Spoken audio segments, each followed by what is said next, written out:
Good morning. The 10,057 meeting of the Security Council is called to order. The provisional agenda for this meeting is maintenance of peace and security of Ukraine. The agenda is adopted.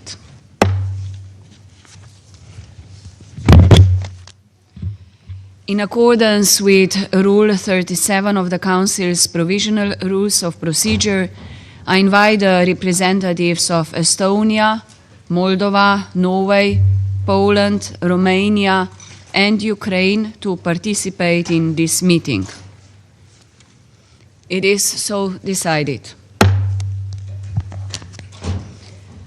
In accordance with Rule 39 of the Council's Provisional Rules of Procedure, I invite the following briefers to participate in this meeting. Ms. Kayoko Goto, Director for Europe and Central Asia, and Officer in Charge for Europe, Central Asia, and the Americas, Departments of Political and Peace-Building Affairs and Peace Operations. Ms. Joyce Msuya, Assistant Secretary General for Humanitarian Affairs and Deputy Emergency Relief Co-EF, enhancing human security, please. You need to go. I have to. It is so decided. I understood the first. They come to sit. They only see them once it's decided. Okay.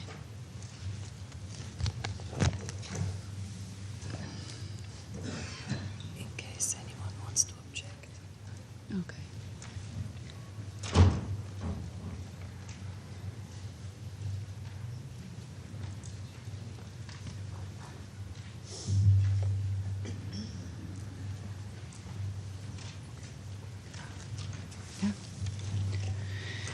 In accordance with Rule 39 of the Council's Provisional Rules of Procedure, I also invite His Excellency, Mr. Stavros Lambrinidis, Head of the Delegation of the European Union to the United Nations, to participate in this meeting.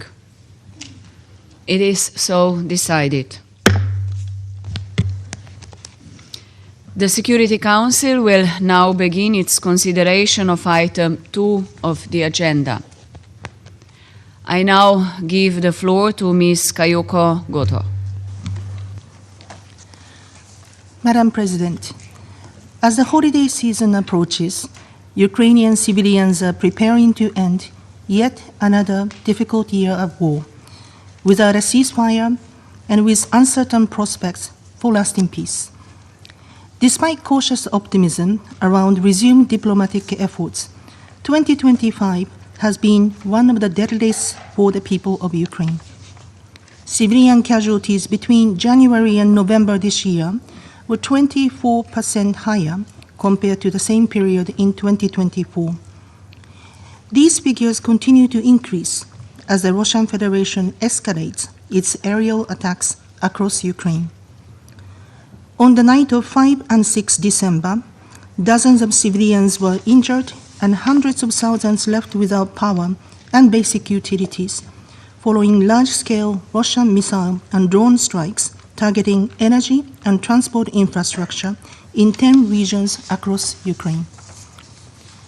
The night before, a 12-year-old boy was killed in a drone attack on a village in Dnipropetrovsk region. A week earlier, on 29 November, a massive Russian drone and missile attack reportedly killed 6 people and injured dozens of others in Kyiv, Dnipropetrovsk, and Kherson regions. This attack also left more than 600,000 people in the Kyiv region without power under freezing winter temperatures. On 23 November, a drone strike on Ukraine's second-largest city, Kharkiv, reportedly killed 4 people. In total, since the start of the Russian Federation's full-scale invasion of Ukraine in February 2022, the Office for the High Commissioner for Human Rights has verified that 14,775 Ukrainian civilians, including 755 children, have been killed. 39,322 more, including 2,416 children, have been injured. These numbers only represent the verified casualties. Actual figures are likely significantly higher. The Russian Federation continues to target Ukraine's civilian infrastructure.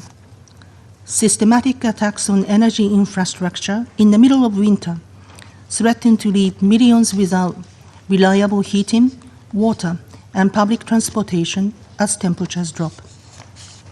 People in high-rise buildings cannot use elevators, which leaves the elderly and persons with disabilities trapped in their homes.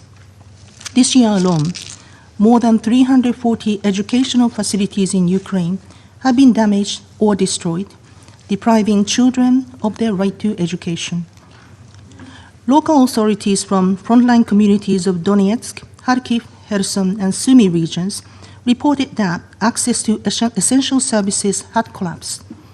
Food shops and pharmacies are closed, medical personnel has left, and electricity cuts have lasted for more than 2 years in some areas. These deprivations, in addition to the horrors of daily indiscriminate attacks, are driving further large-scale displacements. At the same time, local authorities from communities across the border in the Russian Federation also continue to report new civilian casualties from regular attacks launched by the Ukrainian armed forces. Damage to civilian infrastructure is also reported as a result of long-distance Ukrainian strikes on military and energy sites in the Russian Federation. Due to lack of access and limited public information, the United Nations is not in a position to verify these reports. As has been stressed at all our briefings, I reiterate that attacks on civilians and civilian infrastructure, including energy infrastructure, are prohibited under international law. No matter where they occur, they are unacceptable and must stop. My colleague from the Office for the Coordination of Humanitarian Affairs will share more information about the humanitarian situation in Ukraine and the UN response through the meantime. Madam President, the United Nations has repeatedly warned against any action that could further escalate or expand this devastating war, now well in its fourth year. Following repeated alleged violations of airspace of several European countries, we are following with concern the recent reported incidents involving shipping and port infrastructure in the Black Sea. On 5 December, Bulgarian authorities launched efforts to evacuate the crew of an oil tanker that caught fire off the Black Sea port of Aktopol. This was one of the 2 Russian tankers reportedly hit on 29 November by Ukrainian naval drones in the Turkish economic zone. Earlier, in a separate incident on 2 December, another Russian-flagged tanker on its way from Russia to Georgia allegedly came under a drone attack off the Turkish coast. There have also been reported Russian attacks on port infrastructure in the Ukrainian port of Odessa, as well as alleged Ukrainian attacks on the Azov Sea port of Temryuk in Russia's Krasnodar region.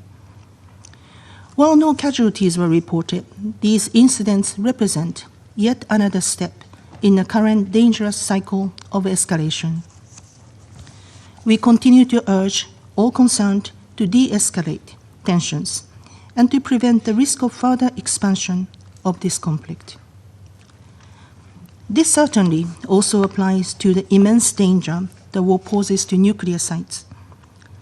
Despite the efforts by the International Atomic Energy Agency, IAEA, to restore power lines at Ukraine's Zaporizhzhia nuclear power plant, the plant continues to experience dangerous power interruptions as a result of ongoing attacks in its vicinity, including, most recently, during the Russian attack on 5 and 6 December.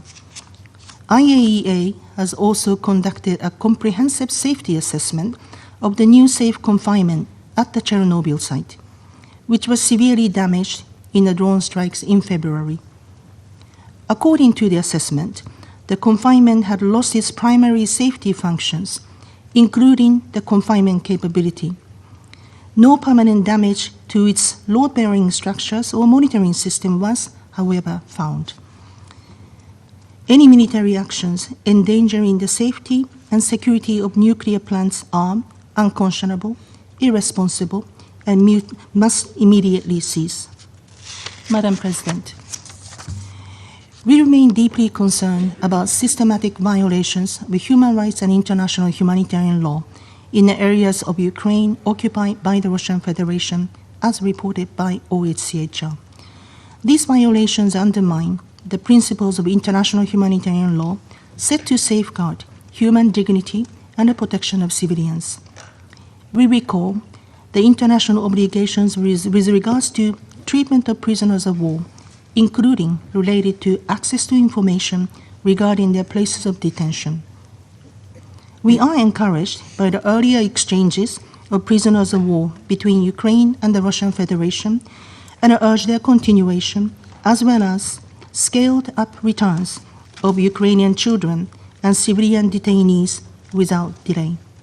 Madam President, since the beginning of the full-scale war nearly 4 years ago, the people of Ukraine have not only shown remarkable resilience to endure the horrible consequences of the war, but also determination to build a peaceful, democratic, and prosperous future for their country.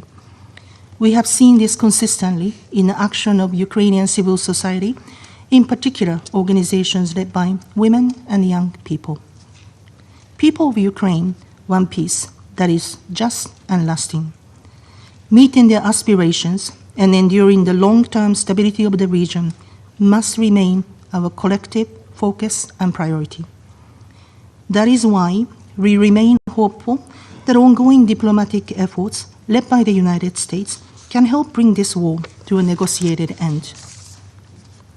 The Secretary General has repeatedly called for a full, immediate, and unconditional ceasefire, immediate de-escalation in fighting, including a halt to ongoing attacks on critical civilian infrastructure, would not only spare civilian lives, but also bring added momentum to ongoing diplomatic efforts.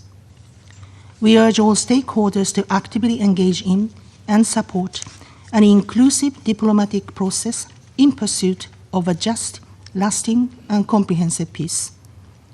Achieving a just, lasting, and comprehensive peace in Ukraine requires that any settlement fully upholds Ukraine's sovereignty, independence, and territorial integrity within its internationally recognized borders, and is in line with the UN Charter, international law, and relevant UN resolutions. The United Nations remains ready to support all meaningful efforts to this end. Thank you, Madam Chair. I thank Ms. Goto for her briefing, and I now give the floor to Ms. Joyce Msuya. Madam President, members of the Council, thank you for the opportunity to brief the Council again on the humanitarian situation in Ukraine. In the 2.5 weeks since our last update, intense missile and drone attacks across Ukraine have continued to exact a worrying toll on civilians. These strikes, many conducted at night during freezing temperatures, continue to kill and injure civilians, sever essential services, and undermine the lifelines that civilians rely on. Madam President, allow me to share what this means on the ground in humanitarian terms. In recent days, strikes have hit critical energy infrastructure in Kharkiv, Odessa, and the Dnipro region. Repair teams cannot keep pace with the damage. In several oblasts, rolling blackouts of 12 to 18 hours are cutting heat and water to entire apartment blocks. In Odessa, a missile strike last week destroyed a substation supplying power to several neighborhoods, including a displacement center. Attacks last week also hit residential buildings in Kharkiv, Sumy, and Zaporizhia, killing and injuring civilians, including children, continuing the patterns documented in our previous briefings. Across Donetsk and Kharkiv oblasts, authorities and humanitarian partners have accelerated voluntary evacuations from communities where repeated shelling has made it impossible to guarantee even minimal services. In areas around Prokhovsk, already highlighted in our November briefing, winter has compounded needs. Older people, people with disabilities, and families with young children are increasingly seeking evacuation after days without heat, clean water, or stable power. Some communities are facing sub-zero temperatures in damp shelters, many of which damaged from previous strikes. In Liman, where roughly 3,000 civilians were already out of reach of regular assistance, attacks have further restricted movement. Local volunteers told us last week that families are rationing humanitarian supplies. Madam President, energy infrastructure has been targeted in Ukraine and the Russian Federation, and winter sharply raises the stakes. Each damaged substation, heating pipeline, or pumping station risks cascading failures with grave repercussions for the well-being of civilians.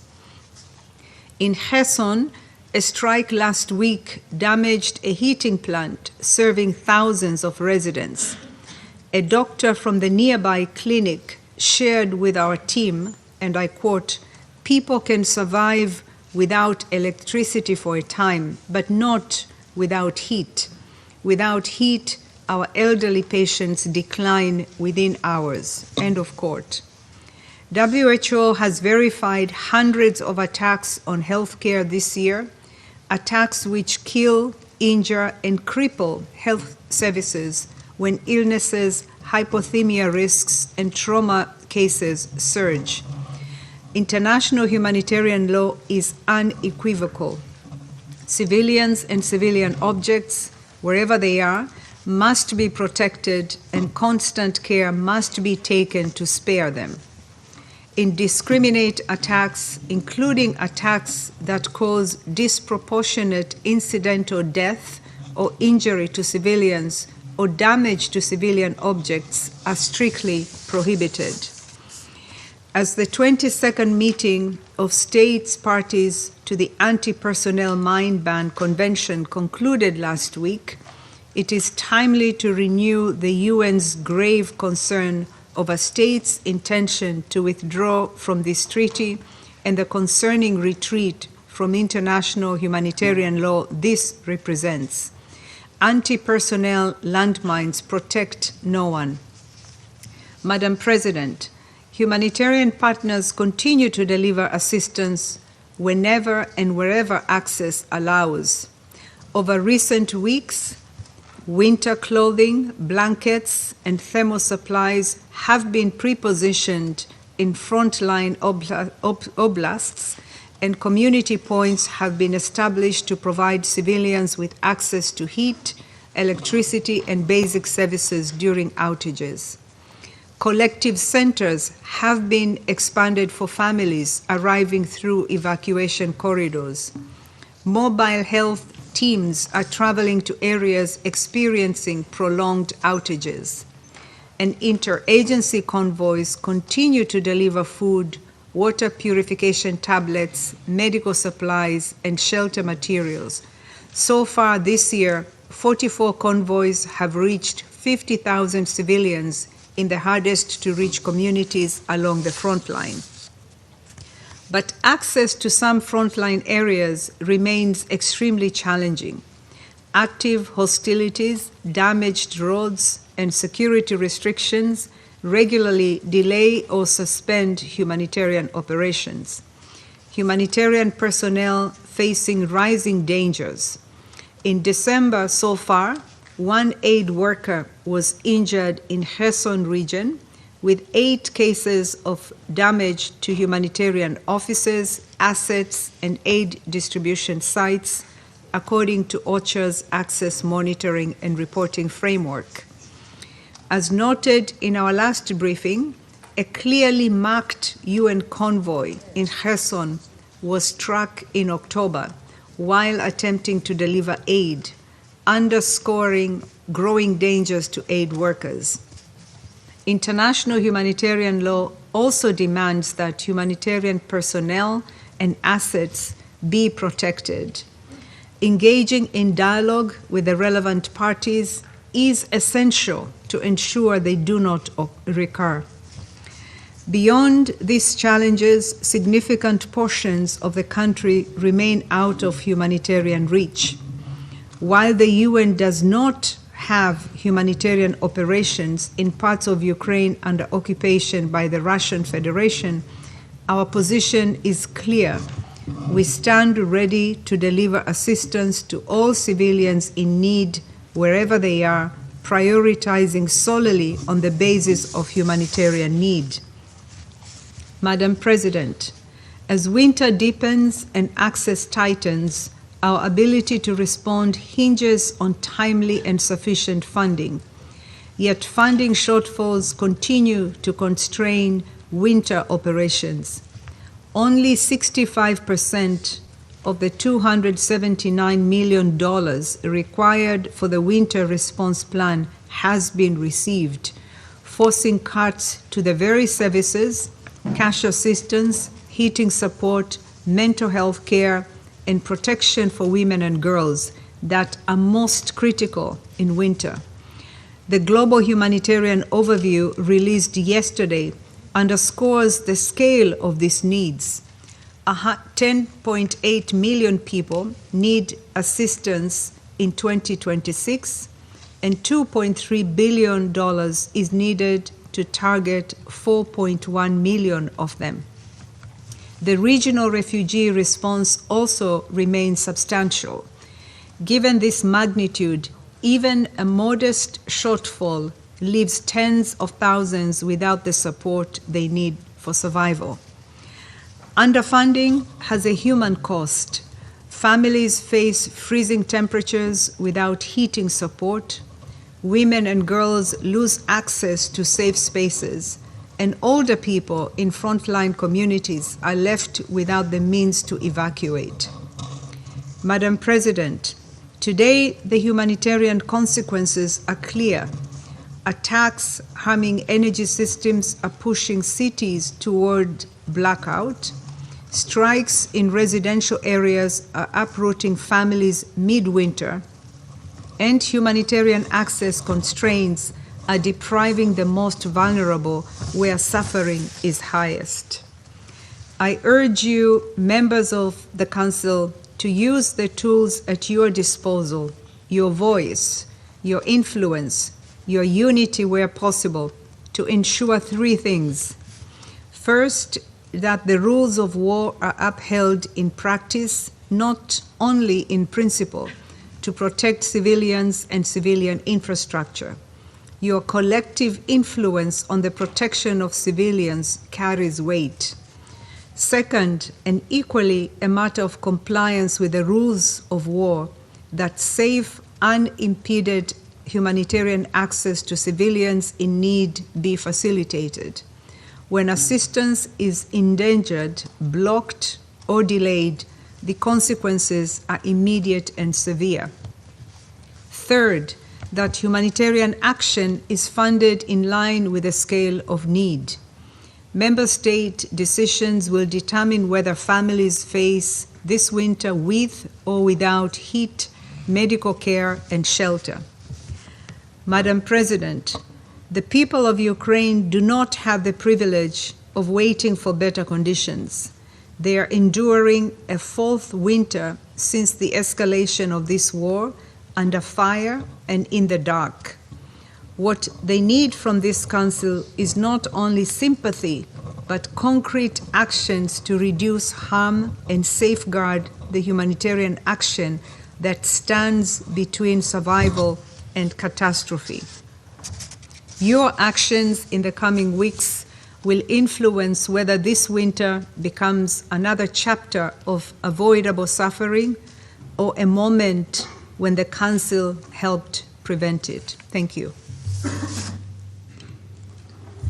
I thank Ms. Msuya for her briefing, and I now give the floor to Ambassador Tomasz Lovrencic. Madam President, Excellencies, distinguished members of the Security Council, allow me to express my sincere appreciation to the Slovenian Presidency for placing today's discussion on the agenda.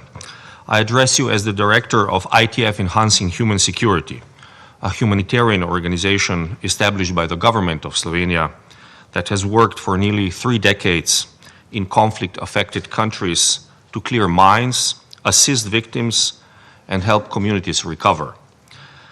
Today, however, I speak as an eyewitness to the ongoing tragedy unfolding in Ukraine. Just a few weeks ago, I visited Ukraine together with Dr. Aleš Musar, the spouse of the President of Slovenia. During this visit, I sat with victims of mines and explosive remnants of war, men, women, and children, whose lives were irreversibly changed after the Russian aggression in a single devastating moment. Their injuries were among the most severe I have seen in my career. Many have lost one and some both legs. Others bore terrible wounds across their bodies, including devastating trauma to their head and face. ITF has worked in numerous war-affected countries and has helped thousands of survivors receive prosthetics and psychosocial support. Yet what I witnessed in Ukraine marks a grim new chapter in the evolution of mine injuries. Because of the changing nature of the war, the pattern of injuries is also changing. In the past, most victims in mine-affected countries were injured from below, by stepping on a device buried in the ground. Today, in Ukraine, injuries increasingly come from above. The massive and systematic use of explosive drones has effectively moved minefields into the air. In addition to minefields on the ground, we now face what can only be described as minefields in the sky, indiscriminately killing and maiming civilians. This shift has catastrophic humanitarian consequences. Drone-delivered explosives strike the upper body, causing brutal injuries to the arms, hands, face, and head. And let me be very clear, the loss of a hand or an arm is often even harder to overcome than the loss of a leg. A prosthetic leg restores mobility. A prosthetic arm must replace fingers, one of the most complex tools of human life. Without hands, a survivor cannot dress independently, cannot prepare food, cannot perform basic daily tasks, and cannot even manage the most intimate aspects of their life without assistance. We often believe that mine warfare cannot sink lower, yet in Ukraine it is. Drone-delivered explosives are more indiscriminate, more dehumanizing, and more lethal. They cause injuries that are harder to treat, harder to rehabilitate, and harder for survivors and their families to endure physically, psychologically, and socially. This must matter to this Council, not only because of the enormous scale of suffering, but because the situation in Ukraine is a warning. If the international community does not mobilize now, this minefield in the sky risks becoming a horrifying standard in future conflicts. For this reason, I appeal to this Council and the international community for 3 urgent steps. First, sustained and increased support for humanitarian demining, including the development and deployment of new technologies and accelerated clearance operations. Second, extended support for victim assistance, not as an afterthought, but as an essential pillar of humanitarian response. Third, continued insistence, based on international humanitarian law, that weapons causing indiscriminate and disproportionate harm to civilians must stop. Protecting civilians is not optional. It is a legal and moral obligation. What Ukrainian people are suffering today might turn against all of us if we do not take action. Excellencies, upper body injuries bring a new, sad dynamic to this war on Ukraine. We are now witnessing a dramatic increase in civilians suffering devastating trauma to their arms, hands, and heads. The scale is alarming. Today, in addition to tens of thousands of amputees, there are already tens of thousands of newly deaf people as a direct result of blast injuries to the head and ears. Thousands more now require prosthetic arms and hands, complex and expensive medical devices that are essential for regaining independence. This represents not only a profound humanitarian challenge, but a tragic testimony to the cruelty of this aggression and to the depth of suffering endured by victims and their families. This is the new horror of war. I therefore appeal to this distinguished Council. Do everything in your power to stop this war. And if this cannot be achieved immediately, then at least act to limit harm from the air. The emergence of minefields in the sky must not be allowed to take root. If it is not stopped, hundreds or even thousands of civilians, including women and children, will continue to be subjected to lifelong suffering. What we see today in Ukraine may tragically be repeated elsewhere tomorrow, against all of us. Excellencies, let me conclude. Helping mine victims costs money. We are deeply grateful to all donor countries. In case of ITF, our projects in Ukraine are supported by Slovenia, Republic of Korea, and the United States of America, although the number of donors remains too small for the magnitude of the need. Greater burden sharing is needed, and I call on all countries to join the effort now. A prothesis is namely not a simple technical device replacing a missing limb. A high-quality prosthetic arm is a pathway back to normal life, a step towards independence, towards the dignity of being able to work, care for one's family, and contribute to one's community. It is a recognition that person's future is worth fighting for. Therefore, I call on all countries to support prosthetics in Ukraine at the highest possible standard, guided by humanity, solidarity, dignity, and justice. We have a chance to help the people of Ukraine now, at the moment when they need it most. Let us seize this opportunity and let history record that when confronted with extraordinary human suffering, we chose not caution or prudence, but humanity and solidarity at its fullest. Thank you, Madam President. I thank Ambassador Lovrencic for his briefing. I shall now make a statement in my capacity as the Deputy Prime Minister and Minister of Foreign and European Affairs of the Republic of Slovenia. First, I thank the briefers for the valuable information they provided and for setting the tone to this discussion. Dear Council members, it will soon be 4 years since Russia launched its invasion of Ukraine. Almost 4 years since it started an open war of aggression against its sovereign and significantly smaller neighbor. 4 years of open and repeated violation of international law. And 4 years of devastation, of shattered lives and dreams, and lost livelihoods. 4 years of destruction of schools, hospitals, and homes. They are not just mere words, but the harsh realities created by Russia's war. A month ago, I was on a field trip to several regions in Ukraine, and I have seen the horrors firsthand. I witnessed a generation of young people whose lives will be forever marked by this invasion. I have seen children being raised in an environment where shelters and air raid alarms are parts of daily life. Yet, in spite of the ongoing war, they continue to demonstrate resilience that deserves recognition and support. But more than that, they deserve to live in peace. Dear delegates, this is not the first time the Security Council has found itself facing a protracted conflict.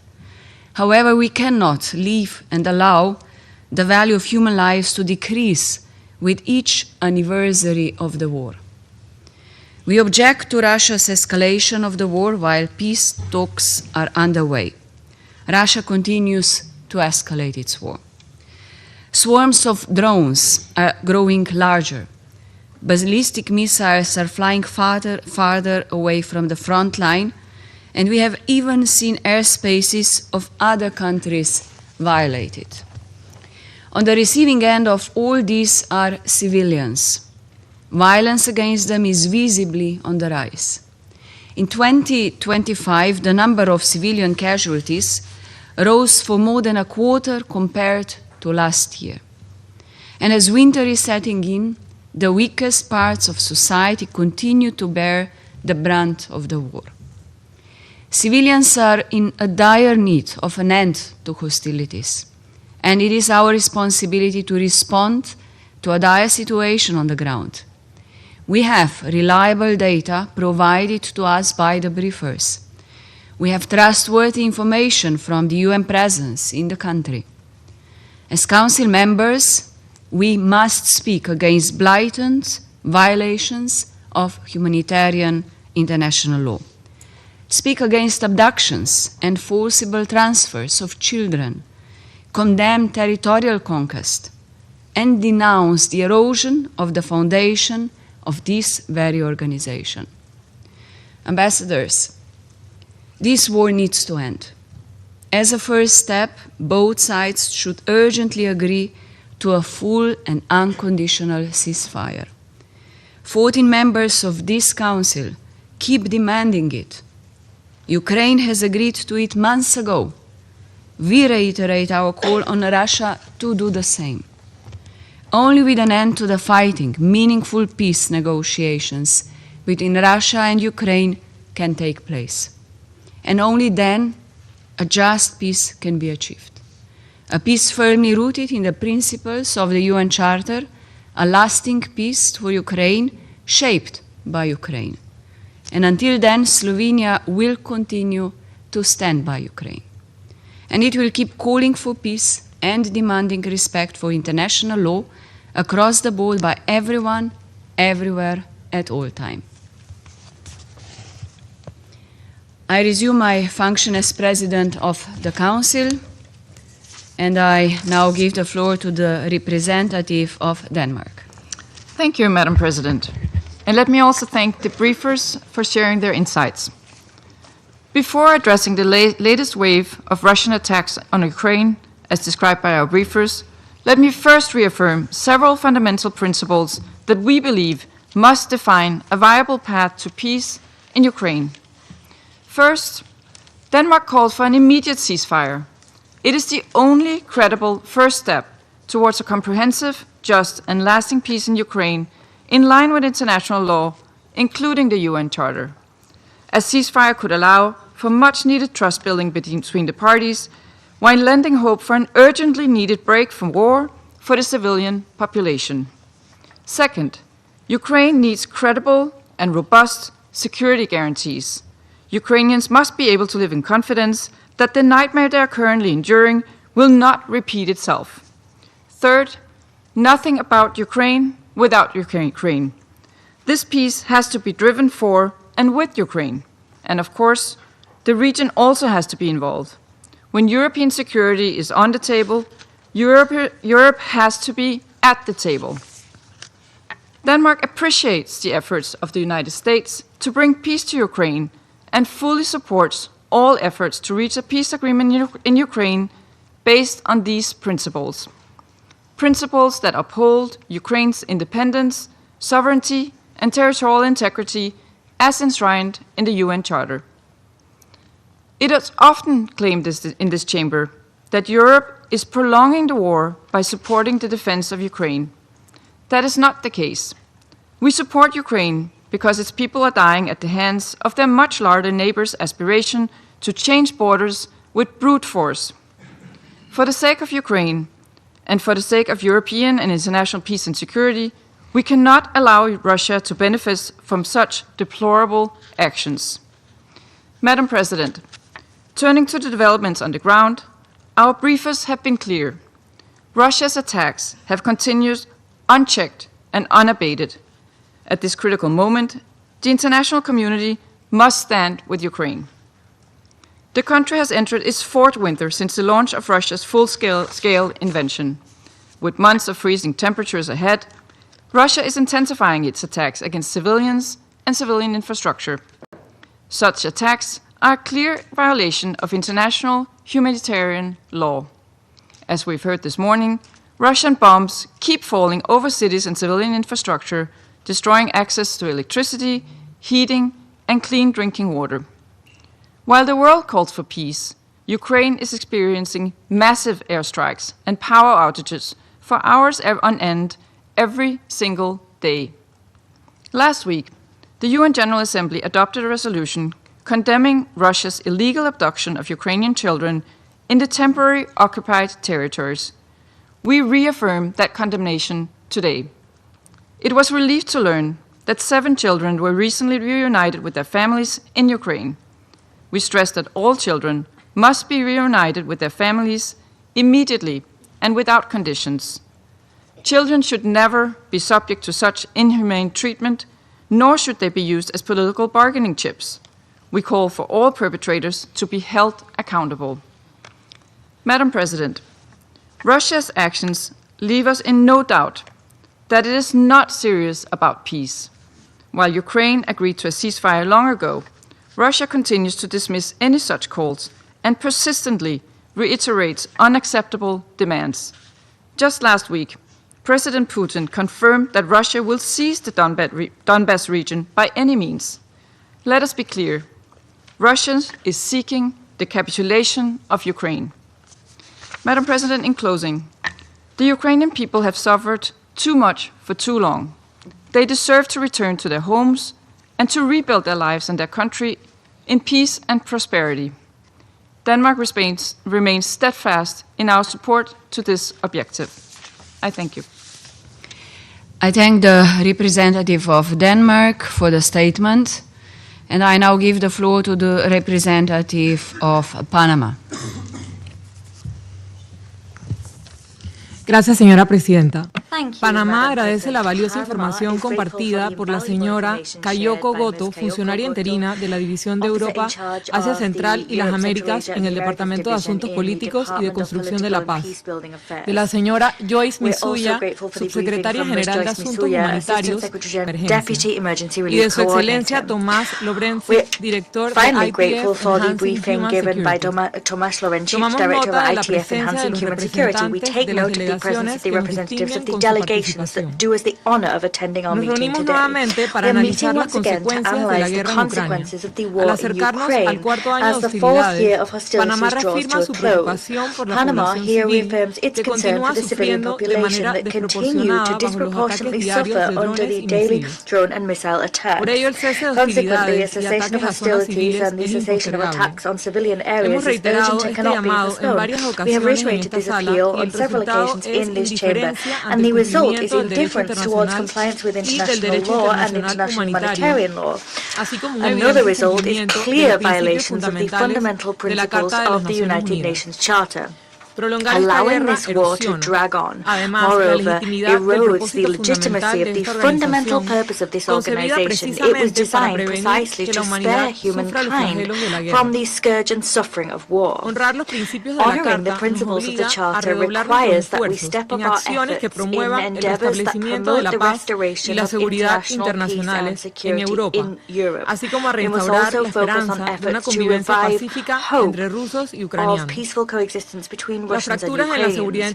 Cracks in international security that have emerged as a result of this conflict amenazan el erode futuro trust de in the generaciones international enteras community. They y las threaten the condenan future a of sufrir entire los traumas de generations una and guerra condemn them que to con suffer the voluntad trauma of a podría war. detenerse A war which, if inmediatamente. there were a desire to do so, could be Panamá immediately renueva su stopped. llamado a un cese Panama inmediato de las repeats here its hostilidades appeal y for a la an immediate apertura de un cessation of diálogo hostilities. genuino We por also parte de call for quienes the tienen la opening of a genuine responsabilidad dialogue de poner on fin the a part esta of guerra, those that have con the la firme responsibility convicción to end this de que war. solo We así do so podremos with the firm salvaguardar los conviction that principios it que is only sustentan in la that way convivencia that we will be pacífica able to entre las safeguard the naciones principles y el that orden underpin internacional the basado peaceful en normas. coexistence between nations and the Reconocemos los international esfuerzos rule-based order. diplomáticos We encaminados a recognize alcanzar un diplomatic acuerdo de efforts paz. designed to achieve a Es peace fundamental agreement. avanzar It en is un proceso vital to make constructivo progress with a que constructive recupere la process confianza entre las which partes rebuilds y trust siente between the las parties bases and de la lays the estabilidad. foundations for stability. Este camino This exige journey respeto demands mutuo mutual guiado respect por la and voluntad must be guided compartida by de the shared construir una will, paz the shared duradera. desire to build a Señor lasting presidente, peace. la historia nos enseña President, history que has la shown paz us that siempre ha sido peace has posible cuando always ha been existido possible voluntad when para there has alcanzarla. been a desire El to achieve sufrimiento it. que The presenciamos entre suffering pueblos that we are hermanos witnessing among no responde a un brotherly destino peoples is inevitable, not sino a decisiones an humanas. inevitable act of fate. Poner fin It a is esta rather guerra the result requiere of human voluntad, decisions. Putting an end to disposición, this war coherencia y requires valentía. will, readiness, Panamá consistency exhorta a and todos los bravery. actores Panama involucrados urges a all priorizar el actors respeto a la involved to vida prioritize sobre the la respect for geopolítica life over y and a above demostrar que el diálogo geopolitics puede and to más que la demonstrate fuerza. that Muchas dialogue can gracias. prevail over force. Thank you. I thank the representative of Panama for the statement, and now I give the floor to the representative of Greece. Thank you, Mr. President. I also thank the briefers for their input. In the course of another winter, the scourge of this illegal war of aggression ravages Ukraine. The calls of the overwhelming majority of this Council for an immediate ceasefire remain unheeded by Russia, as our briefers' accounts have made clear. Since our last meeting almost 20 days ago, Russian attacks have intensified and civilian casualties have numbered in thousands following strikes in residential buildings and other civilian facilities in densely populated areas. Amid plunging temperatures, Russia continues its strikes targeting critical energy infrastructure, causing widespread blackouts and leaving homes without the essentials for survival. Such actions constitute clear violations on international humanitarian law and may account to war crimes. Children are also of major concern to us. They should be particularly protected as the Convention of the Rights of the Child and its optional protocol recognize them as uniquely vulnerable victims. In this regard, we welcome the adoption of the General Assembly resolution on the return of Ukrainian children deploring Russian actions, demanding their immediate, safe and unconditional return, and providing the Secretary General with a comprehensive mandate to ensure their return. We urge Russia to respect the UN membership's call. At the same time, we are fully aware that in Ukraine, the rights of children to life, health, psychosocial development, education and identity are violated on a daily basis. According to UNICEF, 4.6 million Ukrainian children continue to face major disruptions to education. There have been more than 340 attacks on schools this year alone, while more than 4,300 educational institutions have been affected in total. Mr. President, despite soon entering the 5th year of war, Ukraine and its people persevere. They defend their freedom and independence with courage, conviction, and resilience. This Council and this organization should not fail them. In that respect, Greece welcomes the progress on a peace plan made at the Geneva and Florida meetings between the US and Ukraine delegations. We reiterate that there can be no agreement about Ukraine and Europe without Ukraine and Europe. We also call on Russia to engage in good faith and abandon its maximalist demands. Greece will always side with international law, the UN Charter, and the principles of independence, sovereignty, and territorial integrity enshrined therein. We unequivocally reject any change of borders as a result of the use of force. There can be no recognition of borders changed by force. That would constitute a blatant violation of international law and set a dangerous precedent. The principled stance guides our position on the war of aggression against Ukraine, along with our strong belief that the guns should be silenced for the voice of peace to be heard. In this respect, Greece joins the call of the wider UN membership in support of a full, immediate and unconditional ceasefire as the primary goal and the first step of a process leading to a comprehensive, just and lasting peace. Lastly, Mr. President, we reiterate that Ukraine must have the final word for its future, equipped with credible security guarantees. I thank you. Thank the representative of Greece for the statement, and I give the floor to the representative of the Republic of Korea. Thank you, Mr. President. I also thank Ms. Goto, ASG Umsuya, and Director Lovrenchik for their timely briefings, and welcome the representatives of Ukraine and other European countries. Mr. President, once again, we were reminded today by the briefers the freezing winter and frigid conditions themselves are being weaponized, along with deeply concerning and escalating deadly attacks on power and heating supplies. This is unleashing painful repercussions on long-suffering communities. Regretfully, such attacks are transpiring despite the international communities, including this Council's vocal calls for swift end to the ongoing fighting and a lasting peace agreement. In this light, I'd like to expand on the following points. First, the Republic of Korea reiterates its call for all relevant parties to immediately halt the attacks on energy infrastructure and civilian population centers. Such attacks, carried out with massive drones and missile swarms that continue to on near daily basis, are why the UN is warning of a catastrophe within a catastrophe. These attacks constitute a clear violation of the international humanitarian law, as articulated in Article 54 of the Additional Protocol 1 to Geneva Conventions, as they targeted civilian infrastructures indispensable to the survival of the civilian populations. Civilians should not be targeted and must be protected under the international humanitarian law. This situation should not persist any further.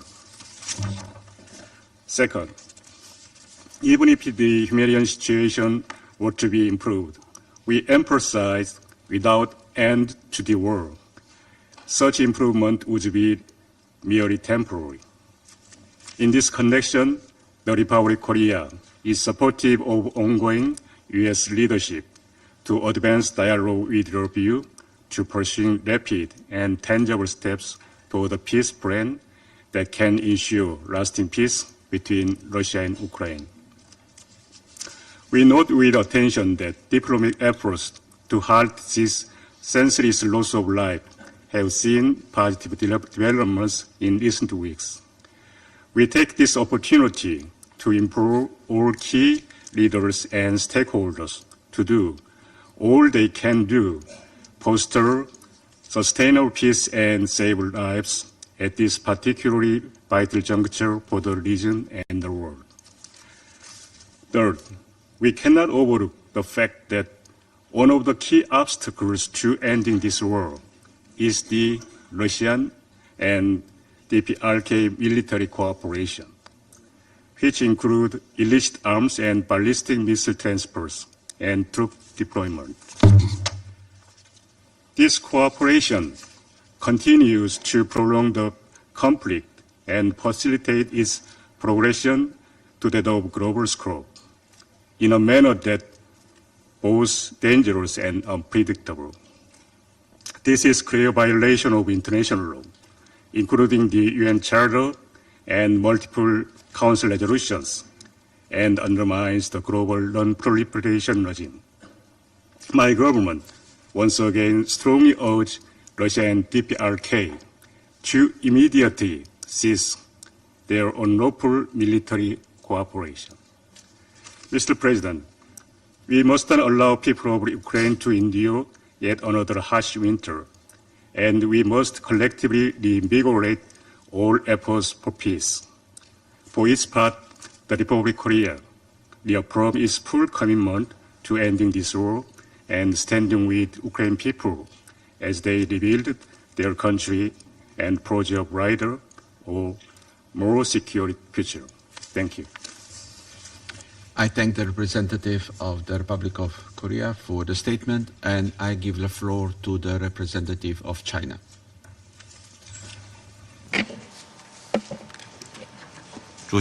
President, I welcome Her Excellency Tan Xiaofei, Deputy Prime Minister and Minister of Foreign Affairs of Slovenia, presiding over today's meeting. I thank the briefers for their briefings.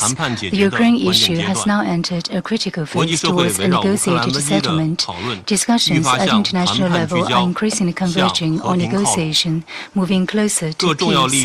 Major stakeholders have put forward a number of proposals for peace talks and engaged on different occasions. China welcomes such progress, supports all efforts leading up to peace, and hopes the international community will work together for an early political settlement of the crisis.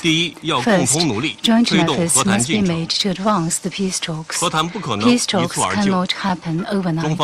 China has noted that relevant parties have recently put forward their positions and concerns on key issues. We call on parties concerned to seize the most positive momentum, move toward each other, demonstrate political will, and continue to build up consensus to strive for a fair, lasting, and binding peace agreement as soon as possible. Second, collective action is required in the protection of civilians. Despite resounding calls for peace, hostilities on the ground remain unabated, leading to a succession of new casualties and infrastructure damage and destruction, which are profoundly worrying. China urges the parties concerned to the conflict to exercise maximum restraint, rigorously comply with international humanitarian law, and effectively ensure the safety of civilians and civilian infrastructure.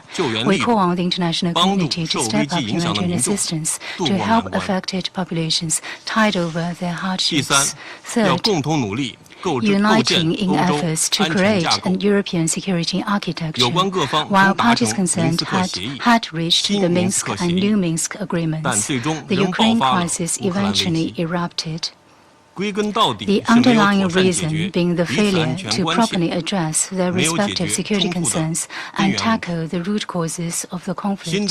Any new peace agreement must draw from this lesson. China calls on all parties to uphold the vision of common, comprehensive, cooperative and sustainable security, bear in mind the principle of indivisible security, and take seriously and properly address their respective legitimate security concerns, especially the root causes of the conflict, to establish a balanced, effective, and sustainable European security architecture. President, China's position on the Ukraine issue is objective, impartial, and consistent. That is, calling for a ceasefire and cessation of fighting, facilitating peace talks, and promoting a political settlement. Guided by the four shoulds proposed by President Xi Jinping, we maintain that the sovereignty and territorial integrity of all countries should be respected, the purposes and principles of the UN Charter be observed, the legitimate security concerns of all parties be taken seriously, and all efforts conducive to a peaceful resolution of the crisis be supported. China has stayed in close contact with all parties concerned, including Russia and Ukraine, actively engaging in shuttle diplomacy. China, alongside Brazil and others, launched the Group of Friends for Peace on the Ukraine crisis, working unwaveringly to amplify calls for peace and foster consensus for peace. China will continue to play a constructive role in advancing a political resolution of the crisis. I thank you, President. I thank the representative of China for the statement, And I now give the floor to the representative of Pakistan. I thank you, Madam President. I also thank Ms. Goto, ASG Msuya, and Ambassador Lovrencic for their briefings.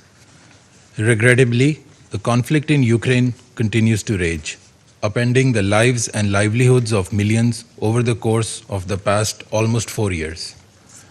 Pakistan has consistently expressed its profound concern on the impact that this conflict has had on regional and international security and the resulting immense human suffering. We are deeply perturbed by the continued fighting and targeting of civilians and civil infrastructure. As we have said in the past, protection of civilian lives and infrastructure is a legal obligation and should remain paramount. We reiterate our call for all sides to uphold the principles of international humanitarian law, including on the protection of humanitarian aid workers. Madam President, Pakistan remains an ardent supporter of the peaceful resolution of this conflict. We have always advocated an early cessation of hostilities, de-escalation, and a sustained and meaningful dialogue which addresses the legitimate security concerns of all sides to bring this protracted conflict to an end. We welcome the renewed momentum towards peace and diplomatic engagements led by the United States. We call upon the parties to exercise restraint, demonstrate political will, and earnestly engage for making meaningful strides towards a mutually acceptable settlement. A solution acceptable to all relevant parties, grounded in the UN Charter, international law, and relevant multilateral agreements, is essential to bring peace, which is durable and lasting. Towards this end, we hope that all sides would be guided by sagacity, mutual understanding, and above all, the imperative for saving millions from further suffering. To conclude, Madam President, Pakistan stands ready to support all endeavors aimed at resolving the issue peacefully and in a just, comprehensive, and durable manner. I thank you. I thank the representative of Pakistan for the statement, and I now give the floor to the representative of the United States. Thank you, Madam President Fayon, and thank you for chairing this important meeting today. I would also like to thank our three briefers. Ending the Russia-Ukraine war remains a top priority for President Trump. Under his leadership, the United States is working at all levels to urgently end hostilities through a permanent ceasefire and a negotiated settlement. The United States is engaged in tireless shuttle diplomacy to try and bridge the divide between Moscow and Kyiv. We also want to move the parties toward a negotiated set of terms for ceasefire. These discussions are complex and difficult, but thankfully they are ongoing. Both sides will need to make difficult choices to end the war. Our goal is an end to the war and a mutually agreed peace deal that leaves Ukraine sovereign and independent and with an opportunity for real prosperity. It remains critical to keep an international focus, and this Council must continue to focus on this war. The United States will follow President Trump's leadership towards peace and deploy all available tools to reach a ceasefire and a final negotiated peace agreement. I call on Moscow and Kyiv to likewise follow President Trump's lead and stop the senseless loss of life. The death toll and the scale of destruction in both Ukraine and Russia only continues to grow. The rising humanitarian cost of this war, particularly against women and children, is unacceptable, and it will ripple through for decades across the region. Meanwhile, as the winter continues to grow colder and darker, strikes in populated areas and against Ukraine's energy grid continue, leaving millions without heat and power. The killing must stop. Both sides must choose peace. As we move into 2026, we report there is an ongoing and productive dialogue. But let us not miss this opportunity to secure a just and sustainable peace. Thank you. I thank the representative of United States for the statement. I now give the floor to the representative of Algeria. Thank you, Madam President. I thank Ms. Kayoko Goto and Ms. Joyce Msuya for their briefings. I listened carefully to the remarks of Ambassador Tomasz Lorencic. Madam President, Algeria remains concerned about the ongoing conflict around Ukraine and the repeated military attacks which affect peace and security in the region. This conflict continues to impact the humanitarian situation, causing further loss of civilian lives and the destruction of critical civilian infrastructure. This is especially relevant in this winter period when civilians, particularly women and children, face increased suffering from severe weather conditions. Moreover, this conflict continues to have significant consequences which are dealing with an unprecedented energy and food security crisis. In this context, I would like to emphasize the following points. First, Algeria reaffirms the urgency of stopping hostilities and ending this conflict.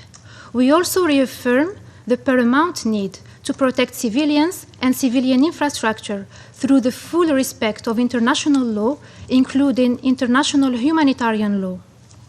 Equally crucial is facilitating humanitarian assistance without discrimination and ensuring it reaches all those in need. Second, we reiterate our call on both parties to prioritize dialogue and negotiations with the aim of advancing direct peace talks by intensifying diplomatic efforts and avoiding any action that can lead to confrontation or escalation. Third, establishing the conditions for an inclusive and comprehensive dialogue remains key to promoting a peaceful settlement of the conflict. We believe that polarization only leads to further prolonging and deepening the conflict, which carries numerous regional and international consequences. We therefore emphasize the need to reinforce all international efforts aiming to foster convergence, facilitate coordination, and bridge divergent positions among the parties. In conclusion, Madam President, Algeria reiterates its call for renewed engagement of the parties to achieve a just and lasting peace based on the purposes and principles of the UN Charter and taking into consideration their legitimate security concerns. I thank you. I thank the representative of Algeria for the statement, and I now give the floor to the representative of Guyana.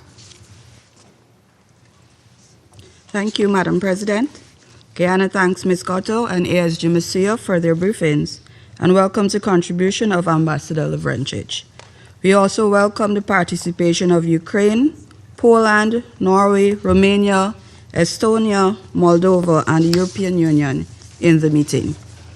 Today's meeting comes at a critical time as we are witnessing a notable increase in diplomatic efforts aimed at ending the nearly 4 years of active conflict between the Russian Federation and Ukraine.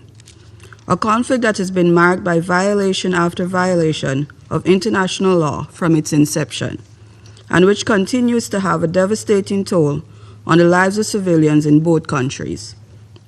Since Russia's violation of Article 2.4 of the United Nations Charter and the territorial integrity of Ukraine in February 2022, we have consistently witnessed what can only be described as a wanton disregard for international humanitarian law and the established norms and principles that underpin the international legal order.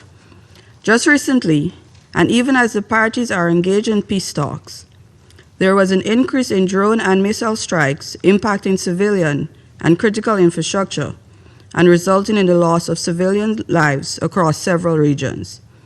Many of these attacks resulted in blackouts and compromised operations at nuclear power plants, putting nuclear safety at serious risk. Railway, port facilities, and oil refineries have also not been spared. These actions, taken at a time of renewed hope for achieving a peaceful solution, will further erode trust among the parties, undermine regional stability, and worsen the global climate of insecurity. As always, civilians continue to bear the heaviest brunt as the death toll climbs. and there is mounting displacement and the destruction of their homes and communities. Guyana continues to underscore that civilians are not collateral damage. Every life taken in the course of this war is one life too many.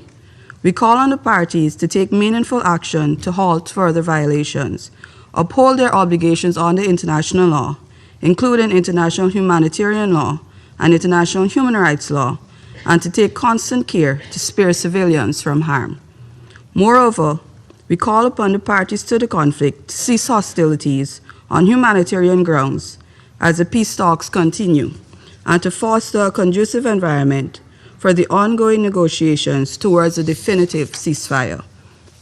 We urge the international community to support this call, recognizing that genuine progress toward peace is difficult to achieve under the current circumstances.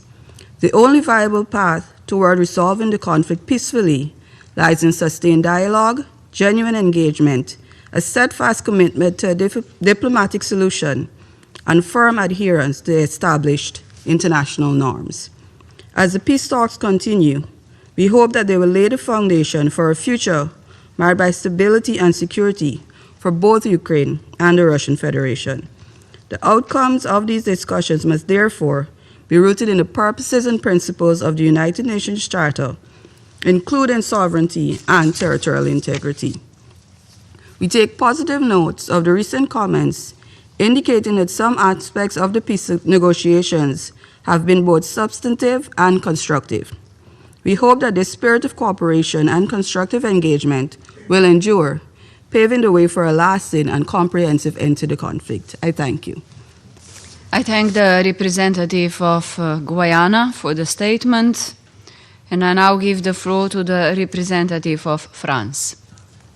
Merci, Madame la Présidente. Thank you, Madam President. First of all, allow me to welcome you to New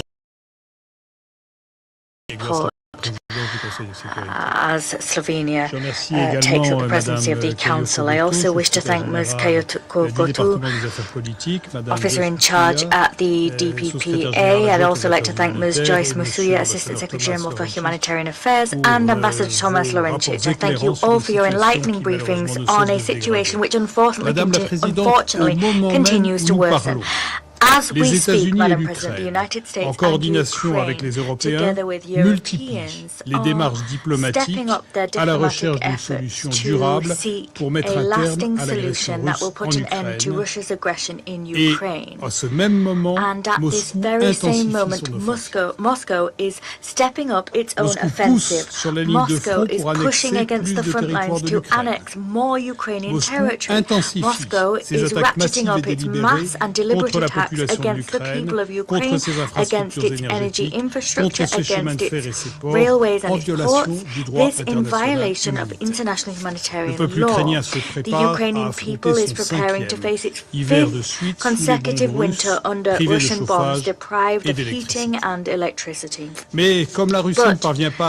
given that Russia is not succeeding in breaking Ukraine's resistance, it's playing for time.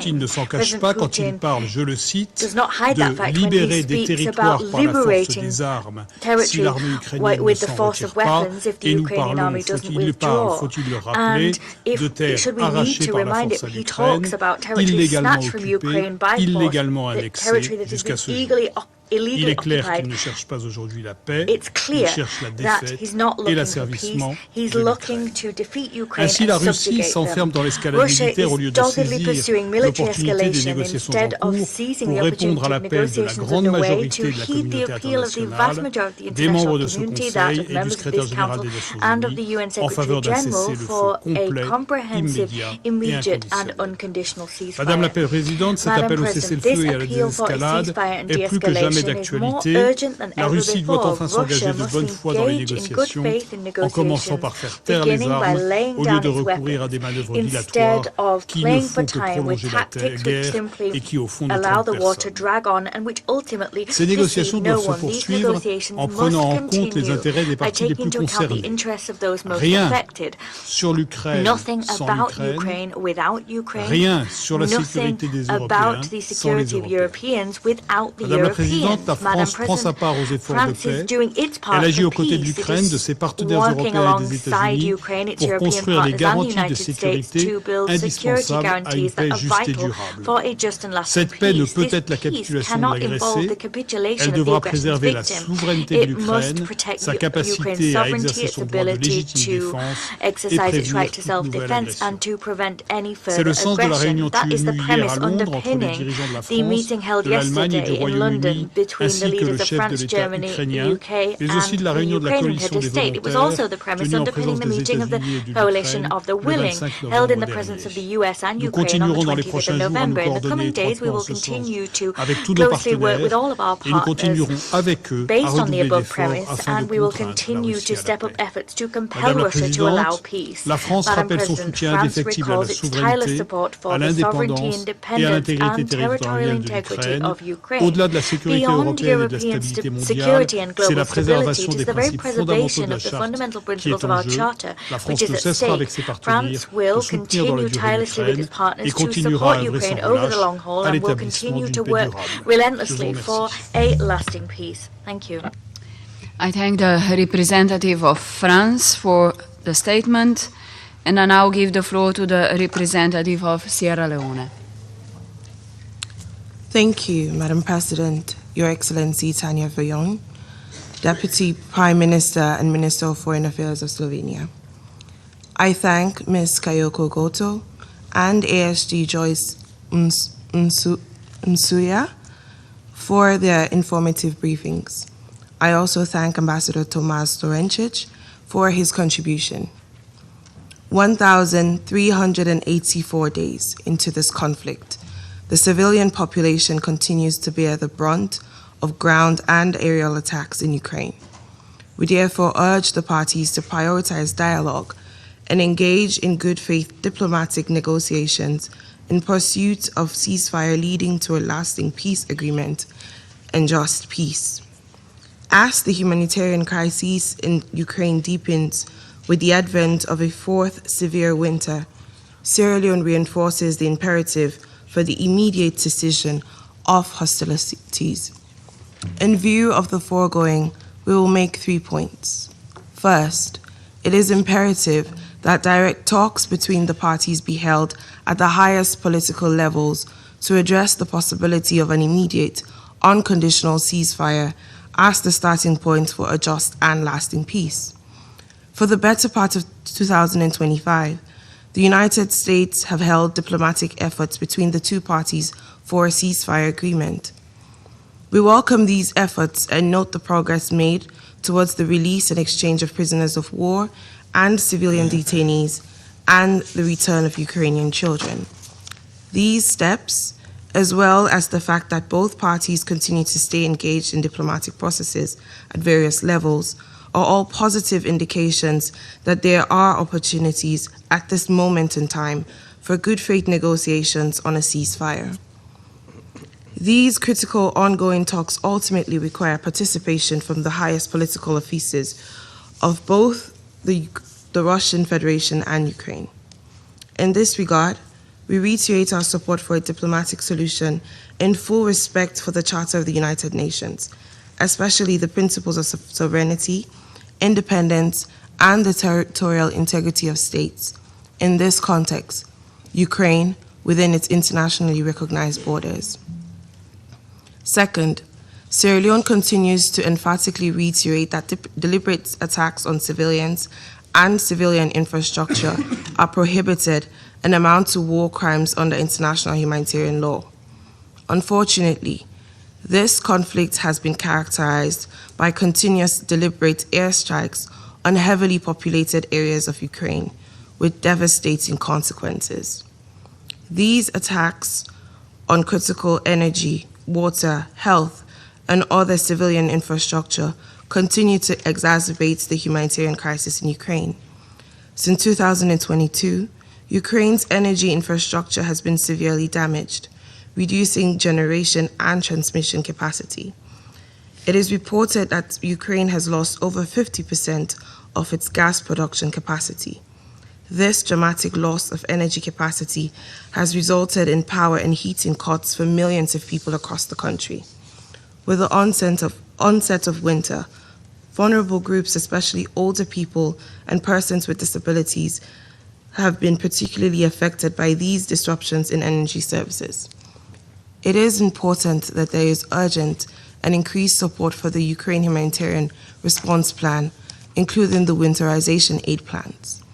Sierra Leone reiterates its call for the parties to the conflict to respect international humanitarian law and international human rights law.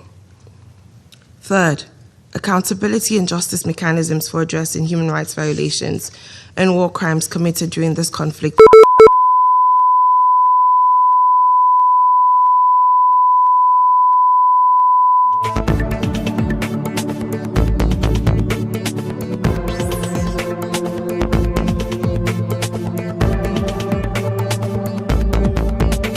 international law and human rights violations, including the deliberate targeting of civilians and civilian objects in military strikes, as well as extrajudicial killings, torture, sexual offenses, and the abduction of tens of thousands of Ukrainian children. The reports have also verified incidents of abuse of both Ukrainian prisoners of war and civilian detainees, as well as Russian prisoners of war. Sierra Leone has consistently joined other members of the Security Council to call for full, fair, and impartial investigations into allegations of breaches of international law and gross human rights violations during conflict. We also urge all states to cooperate fully with the International Criminal Court. To conclude, Madam President, we are at a critical juncture in this conflict. The alarming civilian casualty figures and the humanitarian crisis in Ukraine underscore the urgent need for all parties to the conflict to prioritize the protection of civilians and refrain from further escalation. We urge the parties to engage constructively, including on their legitimate concerns, to find a political and diplomatic solution as envisaged in Article 33 of the Charter of the United Nations. I thank you. I thank the representative of Sierra Leone for the statement, and I now give the floor to the representative of Somalia. Thank you, Madam President. We express our gratitude to the briefers for their comprehensive update. My delegation remains profoundly concerned by the continued deterioration of security and humanitarian situation in Ukraine. The ongoing hostilities serves only to prolong suffering and further diminish the prospect for a sustainable peace.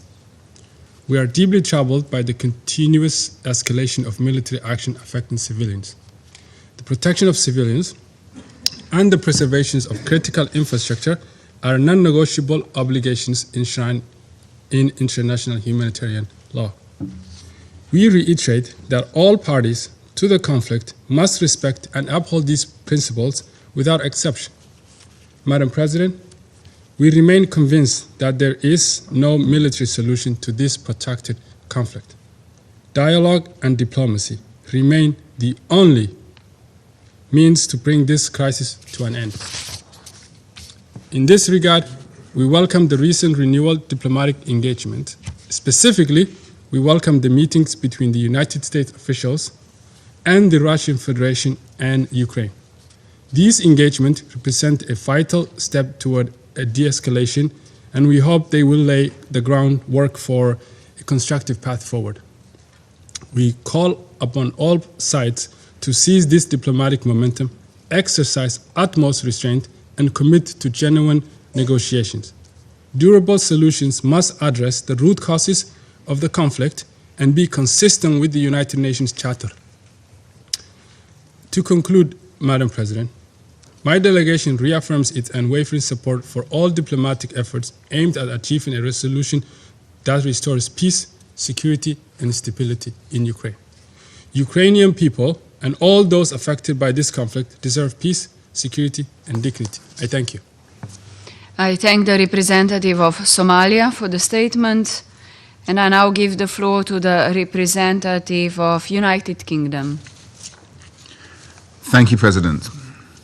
I thank our briefers for their presentations, and I welcome the participation of the representative of Ukraine and other European countries at our meeting.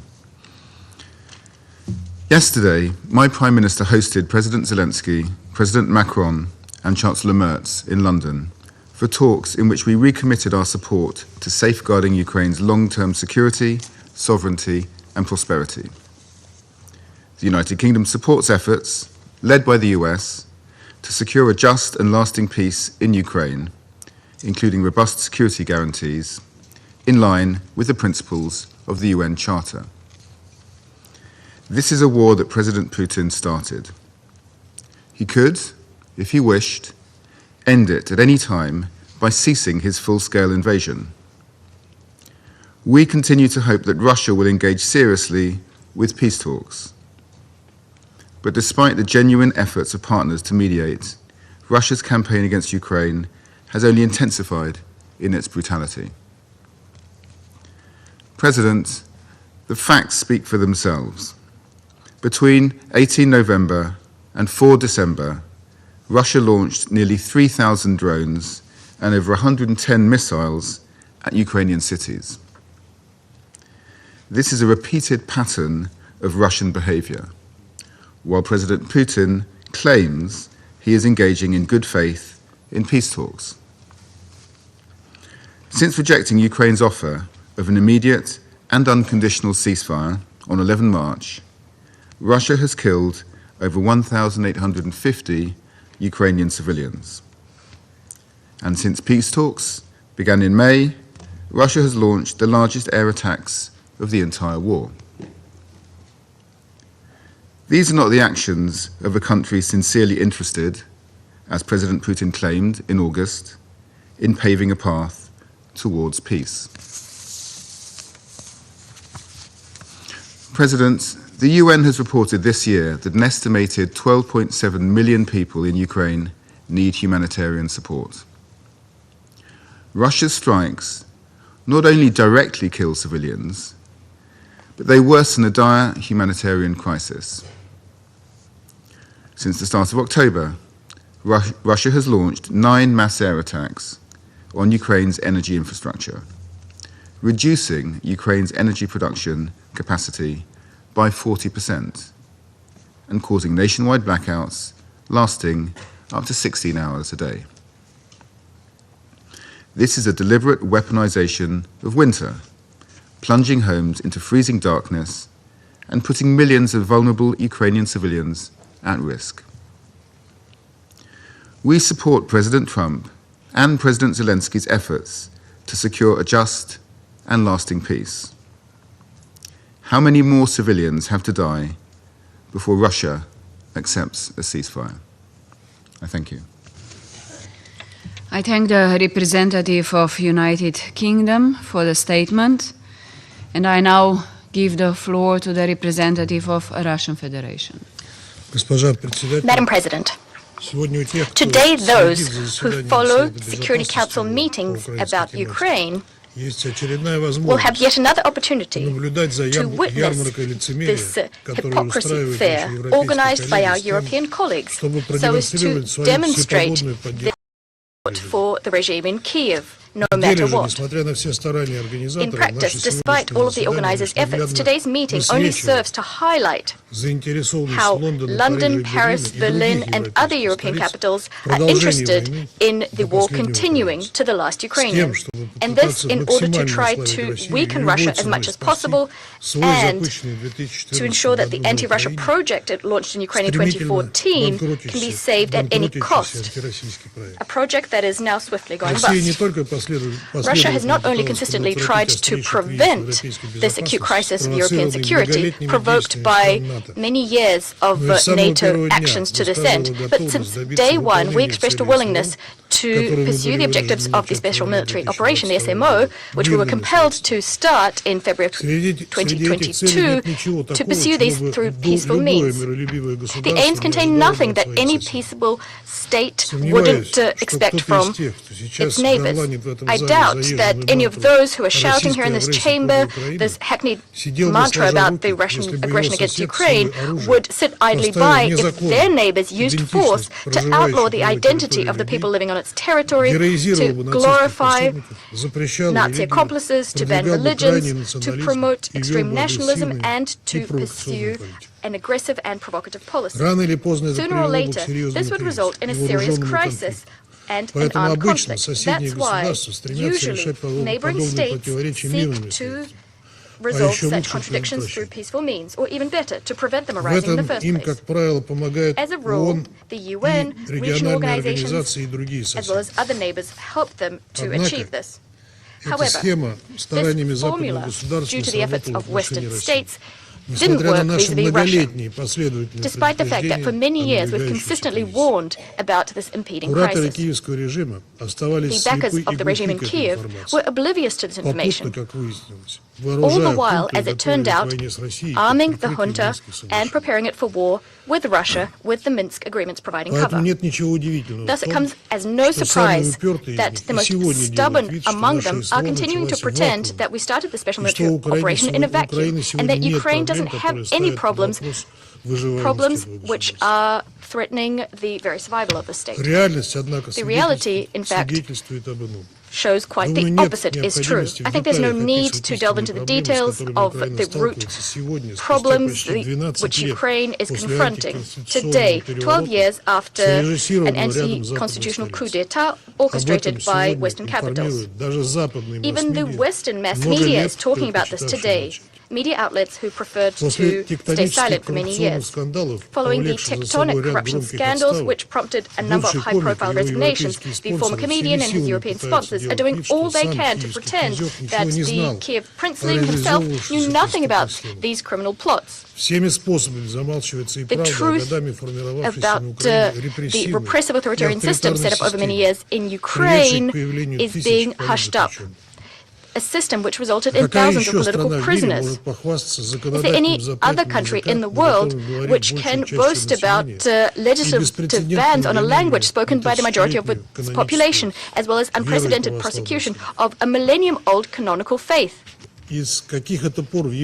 And since when does Europe so proud of its European values, since when does Europe deems the aforementioned actions to be normal? The regime in Kiev has driven its own country not only to poverty and civil war, it also turned Ukraine into a bargaining chip in a geopolitical confrontation between the West and Russia. Ukraine has already paid a horrific price for these criminal errors and blunders.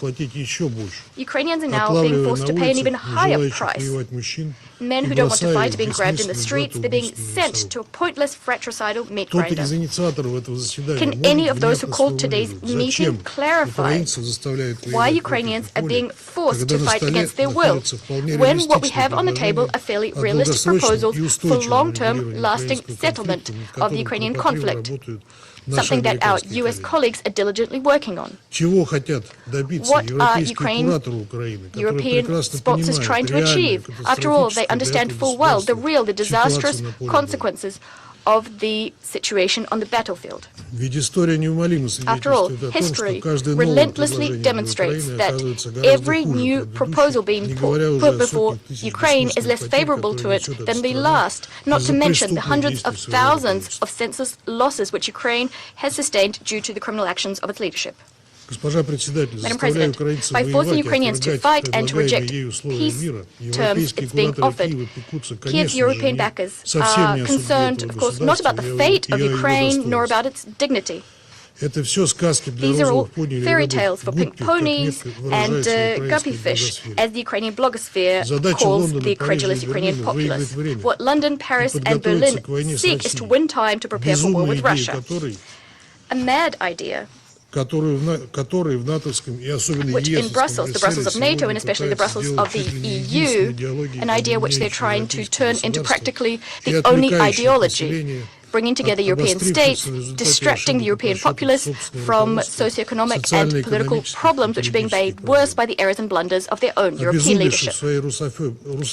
Yet European politicians, which have gone mad in their Russophobia and powerlessness, are unconcerned by the fact that Russia isn't threatening anybody, that this topic, the topic of a future war, is being whipped up solely by them, consistently ignoring calls for dialogue and for solutions to the problems that have piled up in the sphere of European security, calls that today are being heard not only from Moscow but also Washington. All of these Macrons, Starmers, Merzes, von der Leyens and Callisters, are they really ready to follow in Ukraine's footsteps, to sacrifice their own ambitions at the altar, the European children on the altar of their own ambitions? Is the European populace really ready to believe these Russophobic, scary stories and to walk down this suicidal path which has led Europe to ruin at least thrice in the last 200 years? After listening to statements from our European colleagues in this chamber, there are more and more questions about whether European elites are in their right mind. Meanwhile, hopes of swift peace in Ukraine are increasingly ephemeral. It's clear Ukrainians, the overwhelming majority of which don't want to fight for a posse that has usurped power. Ukrainians will not be permitted to end this military madness. Instead of realistic ideas, calls, we got an earful of false assertions about so-called targeted Russian military strikes on Ukrainian civilian objects. Although everyone in Ukraine knows full well that homes, hospitals, schools and kindergartens, if they do suffer, they suffer solely as a result of the fact that Ukrainian air defenses are being set up in residential areas in violation of international humanitarian law.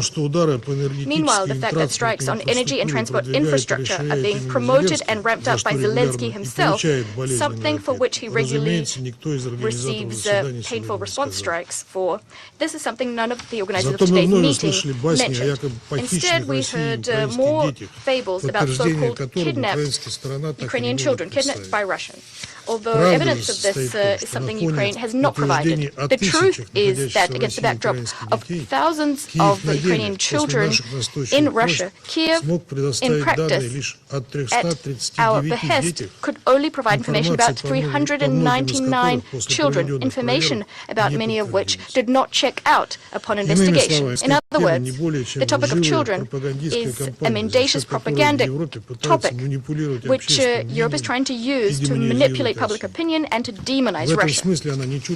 Hence, it's no better than the staged show in Bucha. Assertions about Russia's involvement in Bucha is something that neither Ukraine nor its Western backers managed to provide evidence of. The real attitude of the Kiev regime to Ukrainian children can be seen in the scandal unfolding in Ukraine, a scandal surrounding the transfer in 2022 of roughly 3,500 children, orphans, from the Dnipropetrovsk Oblast to Turkey via the Childhood Without War initiative, steered by the wife of the Ukrainian president, Elena Zelenskaya. In the spring of 2024, chilling facts came to light. Facts about the psychological pressure these children were subjected to and the improper treatment thereof. These children were systematically used in public propaganda events, and if they refused, they were starved. The police began to investigate this, a criminal proceeding. However, as is common in Ukraine, the case was swiftly closed and they tried to hush up the scandal so as not to inconvenience those in power. As a result, none of the organizers of this project, under the patronage of Zelensky's wife, no one was punished. Nor do our compassionate European colleagues want to investigate this case, which outraged millions of Ukrainians. Obviously, children are simply a pretext for yet another anti-Russia campaign. Colleagues, we hope that in London, Paris, Berlin and Brussels they will finally come to their senses, but hope is scant. Today's meeting only serves as further confirmation of this. Too much is at stake for the elites in these capitals. The bubble of lies they've blown up surrounding the Ukrainian crisis and its root causes is simply too big. However, we should remember that what's in play is not only the ambitions and hang-ups of European Russophobes, but the fate of the world, after all, a military conflict between Russia and Europe, which Europe is doggedly pursuing, is unlikely to be a localized conflict. Washington now fully understands this, and we're grateful to our American colleagues as they are trying to make overexcited European brains get their heads around this obvious truth. We stand convinced that everyone should join these efforts, all those who genuinely believe in the ideals of peace, cooperation, and good neighborly relations, i.e. the very ideals Europe has forgotten about in their anti-Russian frenzy. I think today no one has any doubts about the fact that Russia will achieve the objectives of its special military operation in any event. The only question is, will we do this militarily or diplomatically? We reiterate that we prefer the latter course. Yet, due to the actions seeking to undermine on the part of European hawks, we do not see any serious prospects of this. I thank you. I thank the representative of Russian Federation for the statement. And I now give the floor to the representative of Ukraine. Madam President, distinguished members of the Security Council, let me begin by expressing my gratitude to the Slovenian Presidency, to Your Excellency Foreign Minister Tanja Fajon, for convening today's meeting devoted to Russia's ongoing war of aggression against Ukraine. I also wish to thank the briefers, Ms. Goto and ACG Msuya, for their presentations, and to Ambassador Lovrencic especially for your testimony. Regrettably, the 3 months that have passed since I last had the honor of addressing this distinguished council have not brought any relief to my country. On the contrary, the situation for Ukrainians has deteriorated dramatically as Russia intensified its terror campaign of strikes against residential areas and critical civilian infrastructure.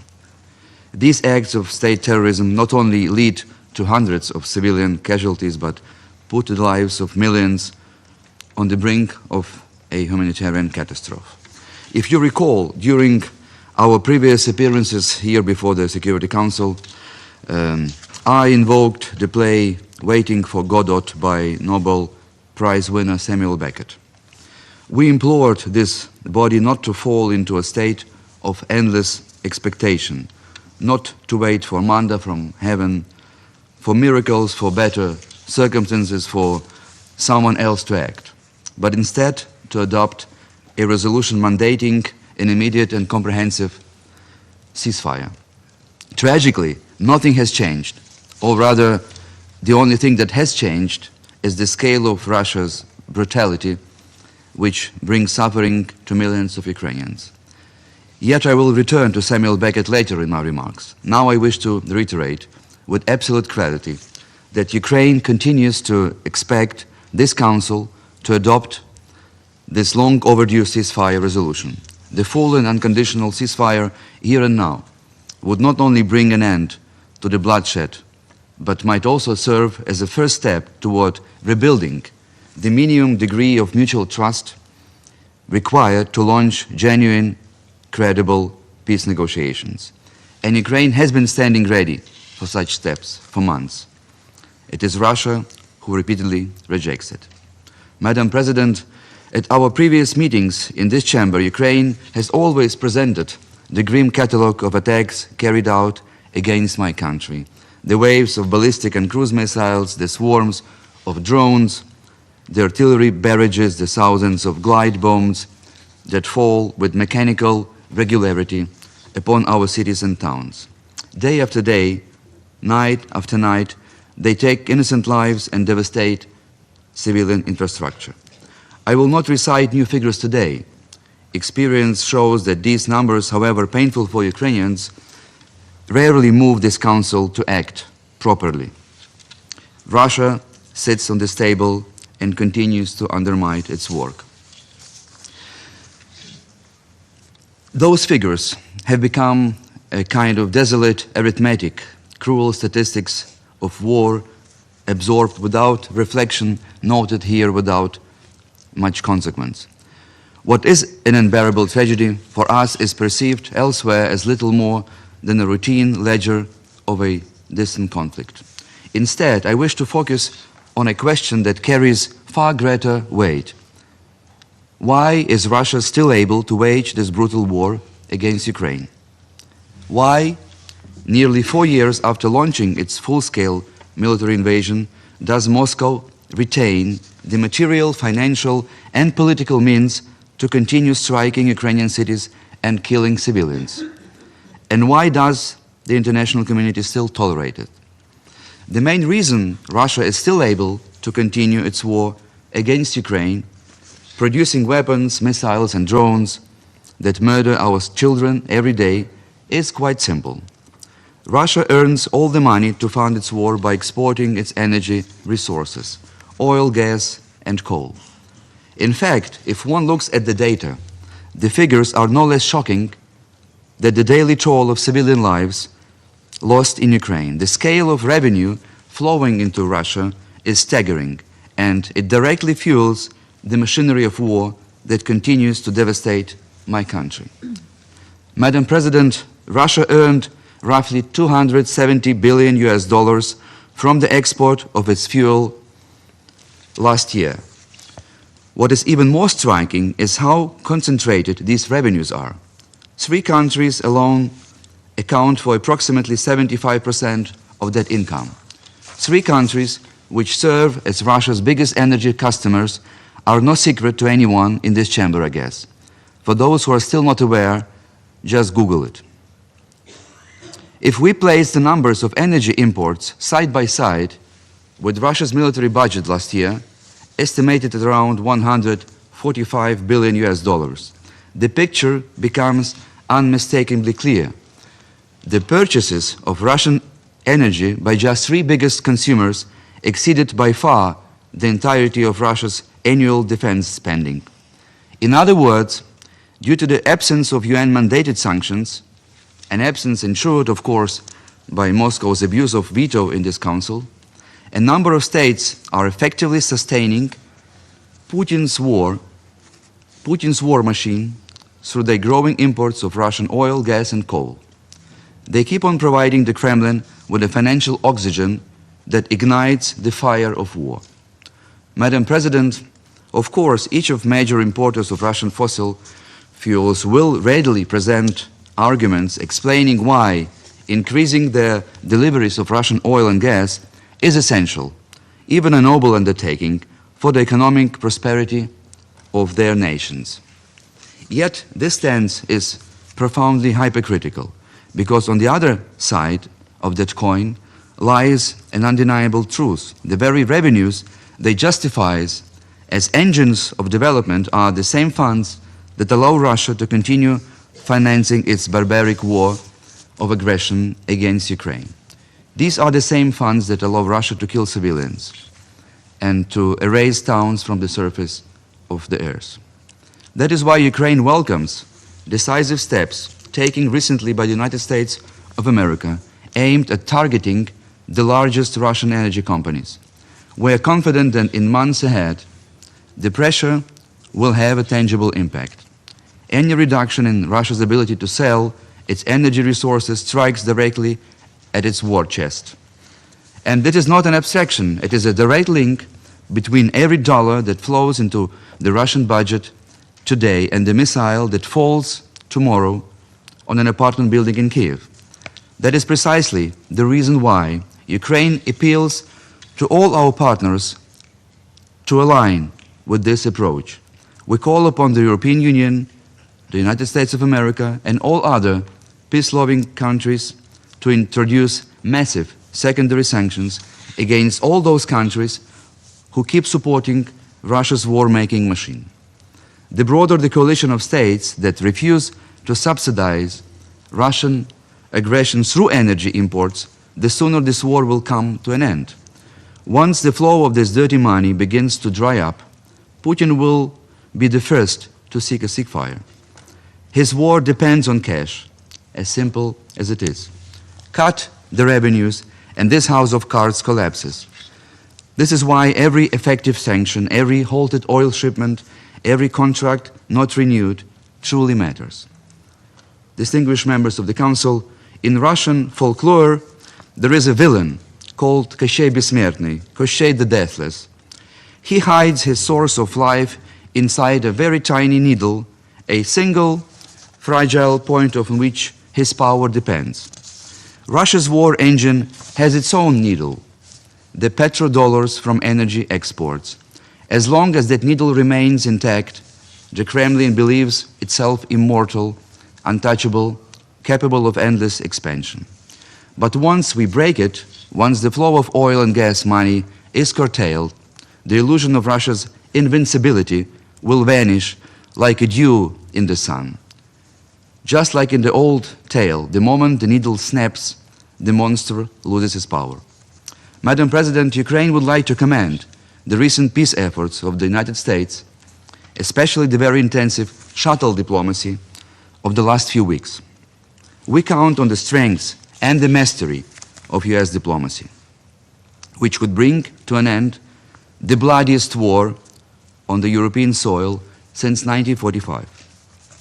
Ukraine reaffirms its readiness for concrete steps to restore a comprehensive, just, and lasting peace.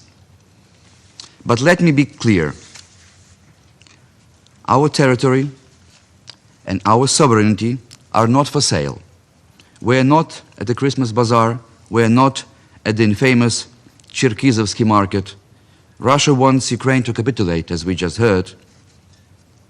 Russia wants us to surrender. But my reply to you would be, дырку от бублика получите вы, а не Украину. You will get just the whole of a bagel.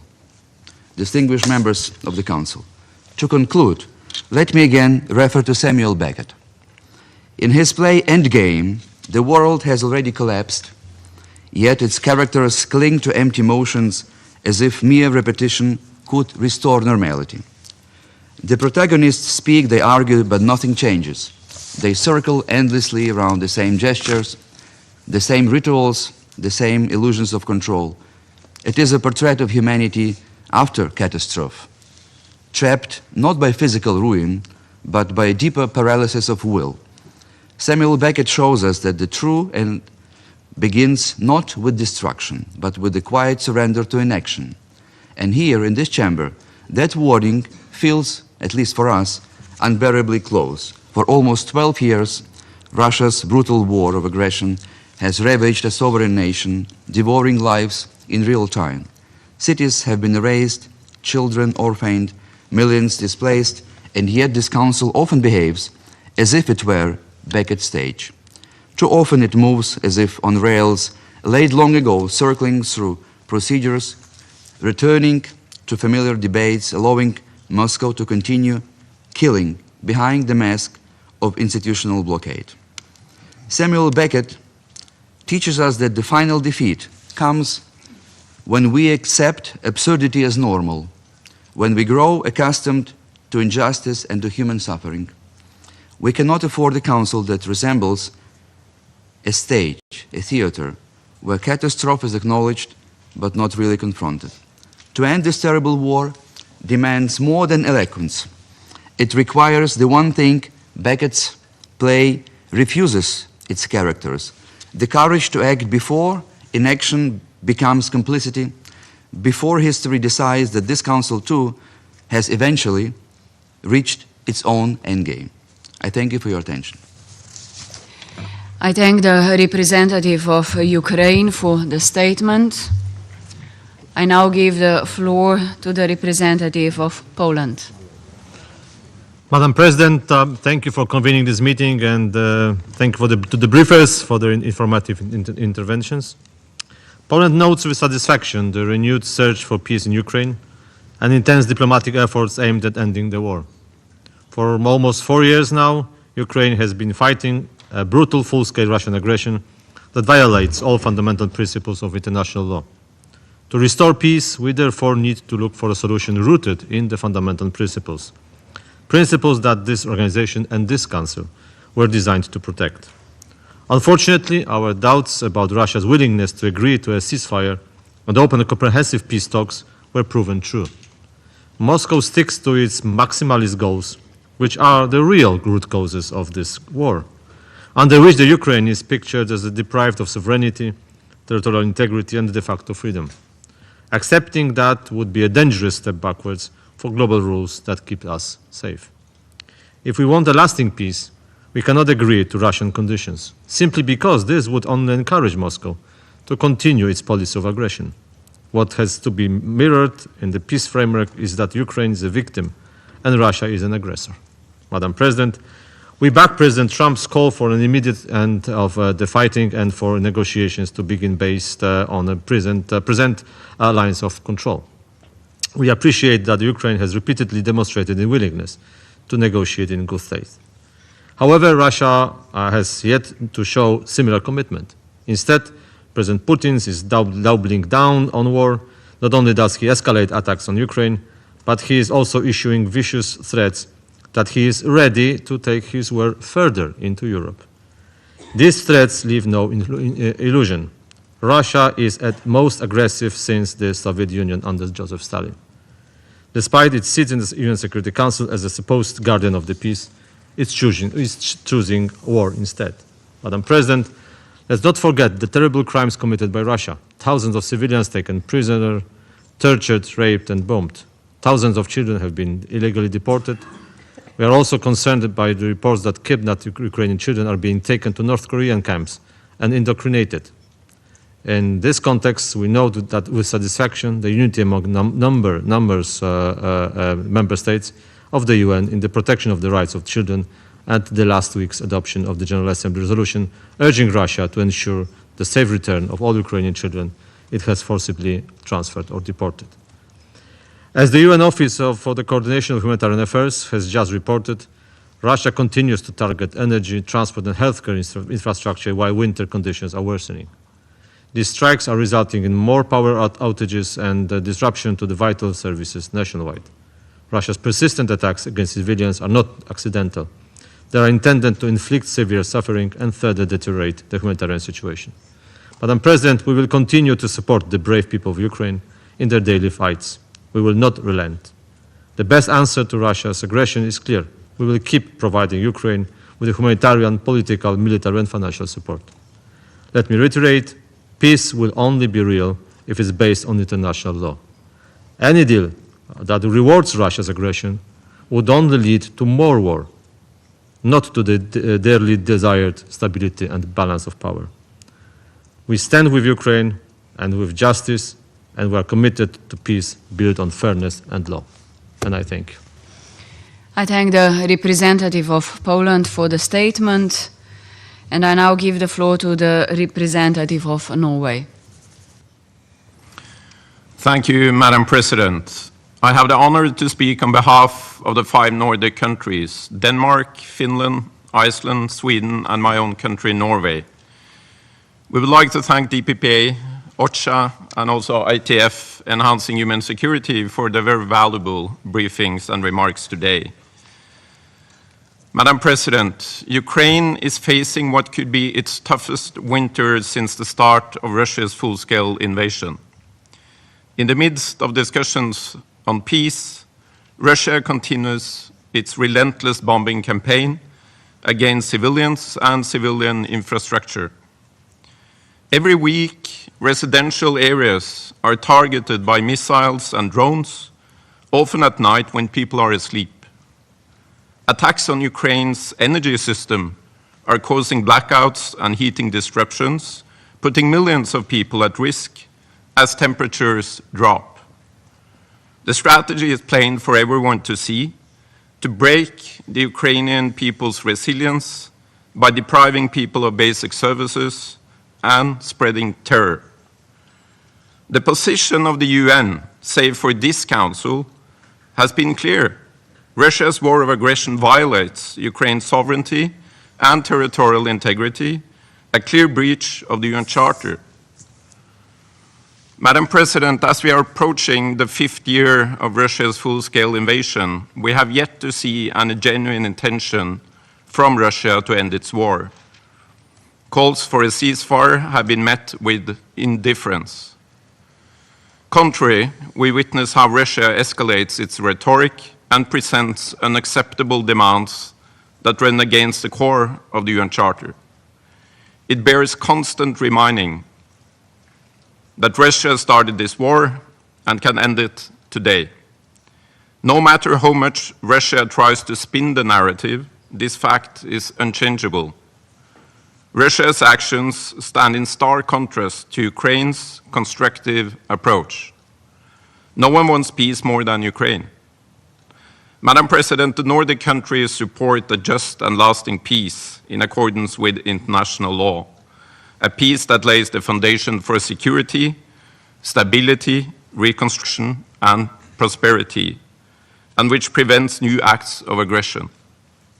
A peace that ensures Ukraine's sovereignty, territorial integrity, and independence as enshrined in the UN Charter.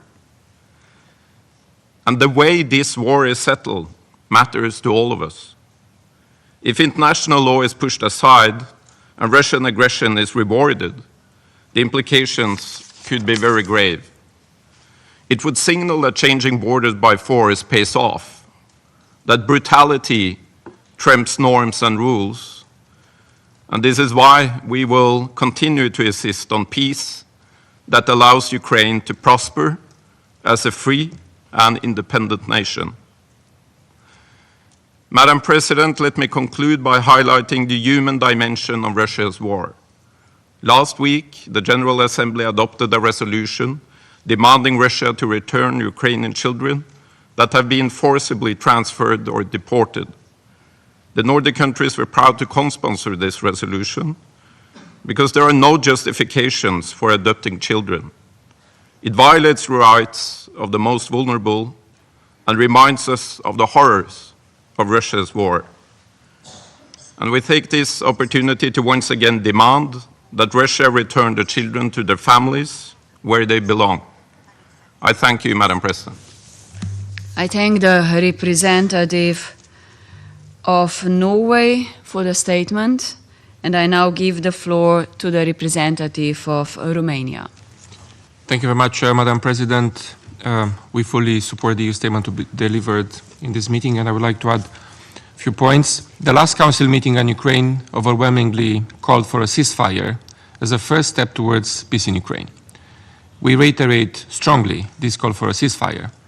Despite intensive diplomatic efforts in the last days and weeks, Russia has yet to show the will to stop the war. As we speak, Russia's war of aggression continues on the ground. Russian missiles and drone strikes intensify, causing death and destruction. Across Ukraine, the plight of civilians continues. No region of Ukraine is safe against Russia's aerial strike. We strongly condemn Russia's latest attacks, targeting with hundreds of drones and missiles Ukraine's energy, railways, and port system, as well as residential areas. Like the ones before, these recent attacks claim civilian lives, including children. The fate of Ukrainian children remains one of the most dramatic consequences of Russia's aggression. We welcome the adoption by the General Assembly of the resolution on return of Ukrainian children. We expect it to provide a renewed impetus, including through the good offices of the UN Secretary General, in addressing the situation of the Ukrainian children that have been forcibly transferred or deported to Russia. Madam President, Russia continues to violate the airspace of a number of Ukraine's neighboring countries, including my own country. Such reckless behavior has chilling effects for the lives and the security of civilians in these areas. Since our last intervention before this Council, new drone intrusions in our airspace were detected on 25th of November, and the remnants of a drone were found on Romanian soil. We again strongly condemn the repetitive violations of the Romanian airspace by Russian drones. The security of the Black Sea is of concern not only for our region, but for the global commercial routes. Romania has raised this issue in front of the Security Council since the export route of the grains from Ukraine was endangered by the war. We will continue to voice our concerns with regard to the security of the Black Sea region and the ports, the Danube ports as well, and the commercial sea and river shipping routes, and we will continue to support Ukrainian efforts. Madam President, the security of Europe and of all of us depends on the conditions of a future peace in Ukraine. Changing borders by force is unacceptable, and we cannot entrust an aggressor with a say on our freedom and security. Peace must not reward the aggressor. Romania welcomes the United States' continued efforts towards peace in Ukraine and commends Ukraine's genuine engagement In these efforts, it remains imperative to exert pressure to stop this war, including through sanctions and more concerted action under circumvention by Russia's shadow fleet. We need to achieve peace as soon as possible. My delegation reaffirms that the achievement of a comprehensive, just and lasting peace needs to be in line with the UN Charter and the principle of sovereignty, independence and territorial integrity applicable to all nations. And we reiterate our continued support for Ukraine's independence, sovereignty and territorial integrity within its internationally recognized borders. Thank you, Madam President. I thank the representative of Romania for the statement, and I now give the floor to the representative of Estonia. Thank you, President. I have the honor to speak on behalf of the Baltic states, Latvia, Lithuania, and my own country, Estonia. We also align ourselves with a statement by European Union. I would like to thank the briefers for their most valuable input. Despite Ukraine's firm commitment to peace and despite repeated calls on Russia by the General Assembly and leaders across the globe to end its illegal war of aggression, the Kremlin continues its brutal assault on the sovereign Ukraine and the Ukrainian nation. We underline again that Russia's aggression is totally incompatible not only with the status and responsibilities of a permanent member of the Security Council, but also with those of any UN member state, undermining the principles of the UN Charter, as well as regional and global peace and security. While US-led diplomatic efforts continue, and all of us, including the Ukrainians, of course, hope that a full, comprehensive and immediate ceasefire will come sooner rather than late, the situation on the ground continues to worsen. The UN reports a steady rise in Russia's attacks against Ukrainian civilians and critical infrastructure. On 6 December 2025, Moscow launched at least 653 drones and 51 missiles against the people of Ukraine. The main targets were once again not military, but heating, energy, and transport infrastructure. This is yet another example of how Russia is desperately trying to break the spirit of Ukraine. Yet, Ukraine continues to be strong, resilient, and united, because its people are fighting for their own land, their own people, against an aggressor that they never sought. Thousands and thousands of Ukrainian children have been illegally abducted and deported to temporarily occupied territories of Ukraine and Russia, Belarus, and even to DPRK. Last week, the UN General Assembly adopted a resolution calling for the immediate, safe, and unconditional return of children who have been deported to occupied territories and Russia. It got an overwhelming support, and we thank all member states that voted in favor of this resolution, upholding humanity and the principles of international law, including the UN Charter. Colleagues, Ukraine stands today as a symbol of the free world's resilience against imperialism and neocolonial tyranny. We call on all UN member states to step up pressure on Russia through stronger sanctions while increasing political, military, financial, and humanitarian support to Ukraine, including urgent support for Ukraine's energy sector, systematically attacked by Russia. Only by increasing the cost of aggression on Russia, we are able to collectively force Russia to peace in Ukraine. And appeasement of dictators only leads to renewed aggression. Any credible peace deal needs to fully respect the sovereignty and territorial integrity of Ukraine in its internationally recognized borders. And first step towards a just and lasting peace in Ukraine should be an immediate and unconditional ceasefire. Unfortunately, we do not see neither willingness nor any visible steps on Russian side that indicate that Kremlin starts moving towards a ceasefire, not to mention peace. Instead, it is clear that Putin's goals vis-à-vis Ukraine have not changed. Russia's imperial ambitions have always been characterized by particular cruelty and crimes against the victims of aggression, demonstrating a total disregard for human life, by the way, including that of its own soldiers. Only in November, Russia lost approximately 31,000 soldiers. 31,000 soldiers in Ukraine. The total casualty count on Russian side is above 1.2 million. Above 1.2 million soldiers. And meanwhile, there are increasingly alarming reports about human trafficking from our countries to work in drone factories in Russia and even for Russia's military. We call for Russia to allow UN and independent monitors in to verify all of these claims. And reality on a battleground is that Ukraine continues to fight back. There is not a single strategic level breakthrough achieved by the Russian side. In over 11 years, with all its military might, Russian forces have not been able to conquer the Donbas region. President, Russia and its leadership must be held accountable for the crime of aggression and other crimes committed in Ukraine. We call on all countries to join the Special Tribunal for the crime of aggression against Ukraine. It is also absolutely clear that Ukraine and Europe must be fully involved in any process aimed at achieving a peace in Ukraine. Only full respect for Ukraine's sovereignty and territorial integrity can bring just and lasting peace in Ukraine, and therefore greater security and stability to Ukraine and Europe. Nothing about Ukraine without Ukraine, nothing about Europe without Europe. These principles are still very much valid. Finally, let me assure you that Estonia, Latvia, and Lithuania will continue to stand with Ukraine in all domains, resolute and unwavering. Thank you. I thank the representative of Estonia for the statement, and I now give the floor to the representative of Moldova.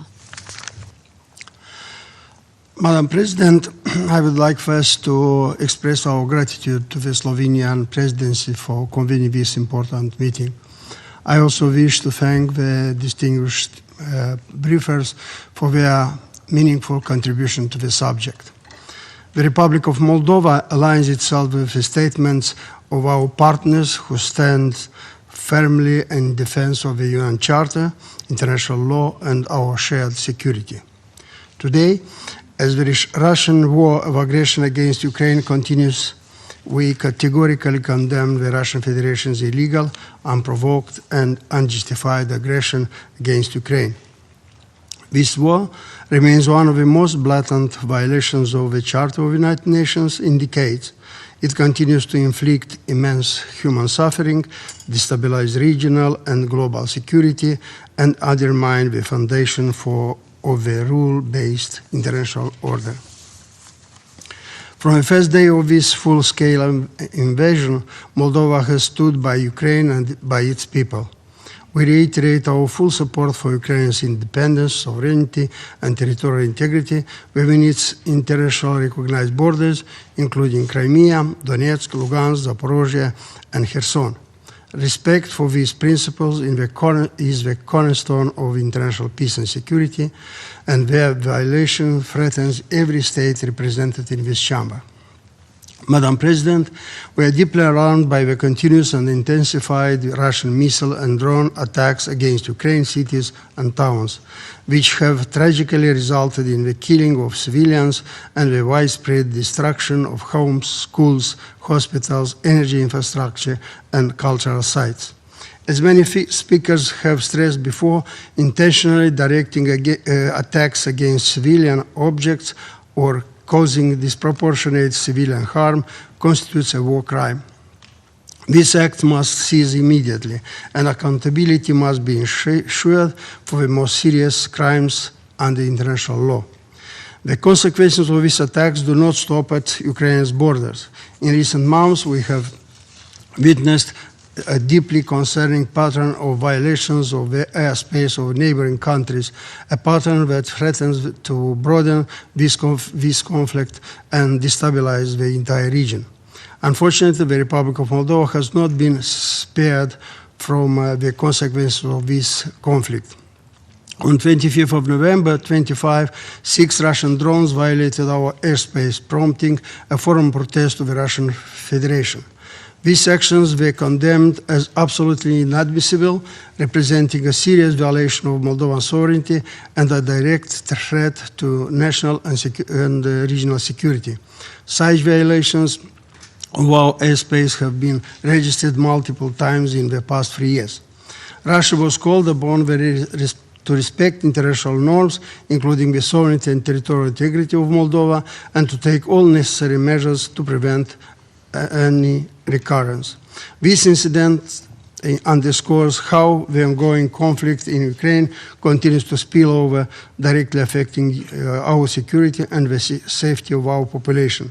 Equally, we recall the recent unprecedented incursions of drone-type objects into the airspace of Poland, the armed fighter jets that violate Estonia's airspace, and repeated drone incursions over Romania. These are reckless, dangerous, and provocative actions that demonstrate a continued disregard for international law and for security of neighboring countries. Madam President, beyond its military dimension, Russia's aggression against Ukraine is accompanied by a broad and sustained pattern of hybrid operations targeting Moldova, aimed at weakening our institutions, dividing our society, and undermining our democratic processes. Our country has faced extensive campaign of disinformation, cyber attacks, covert financing and political actors, and attempts to destabilize public order. These hostile actions reflect the same disregard for sovereignty and international law that Russia demonstrates militarily in Ukraine.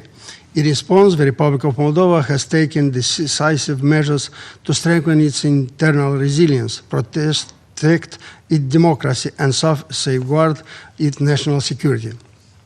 Under the leadership of the President of the Republic of Moldova, Maia Sandu, we have recently adopted a plan of strengthening democratic resilience for 26-27, which enhances information security, financial monitoring, cybersecurity defense, and international institutional cooperation. Our objective is clear: to ensure that the democratic processes of the Republic of Moldova take place free of foreign interference, and that our country remains stable, secure, and committed to its democratic path. Madam President, these developments remind us that the stakes of this war extend far beyond Ukraine. This is a test for the entire international community.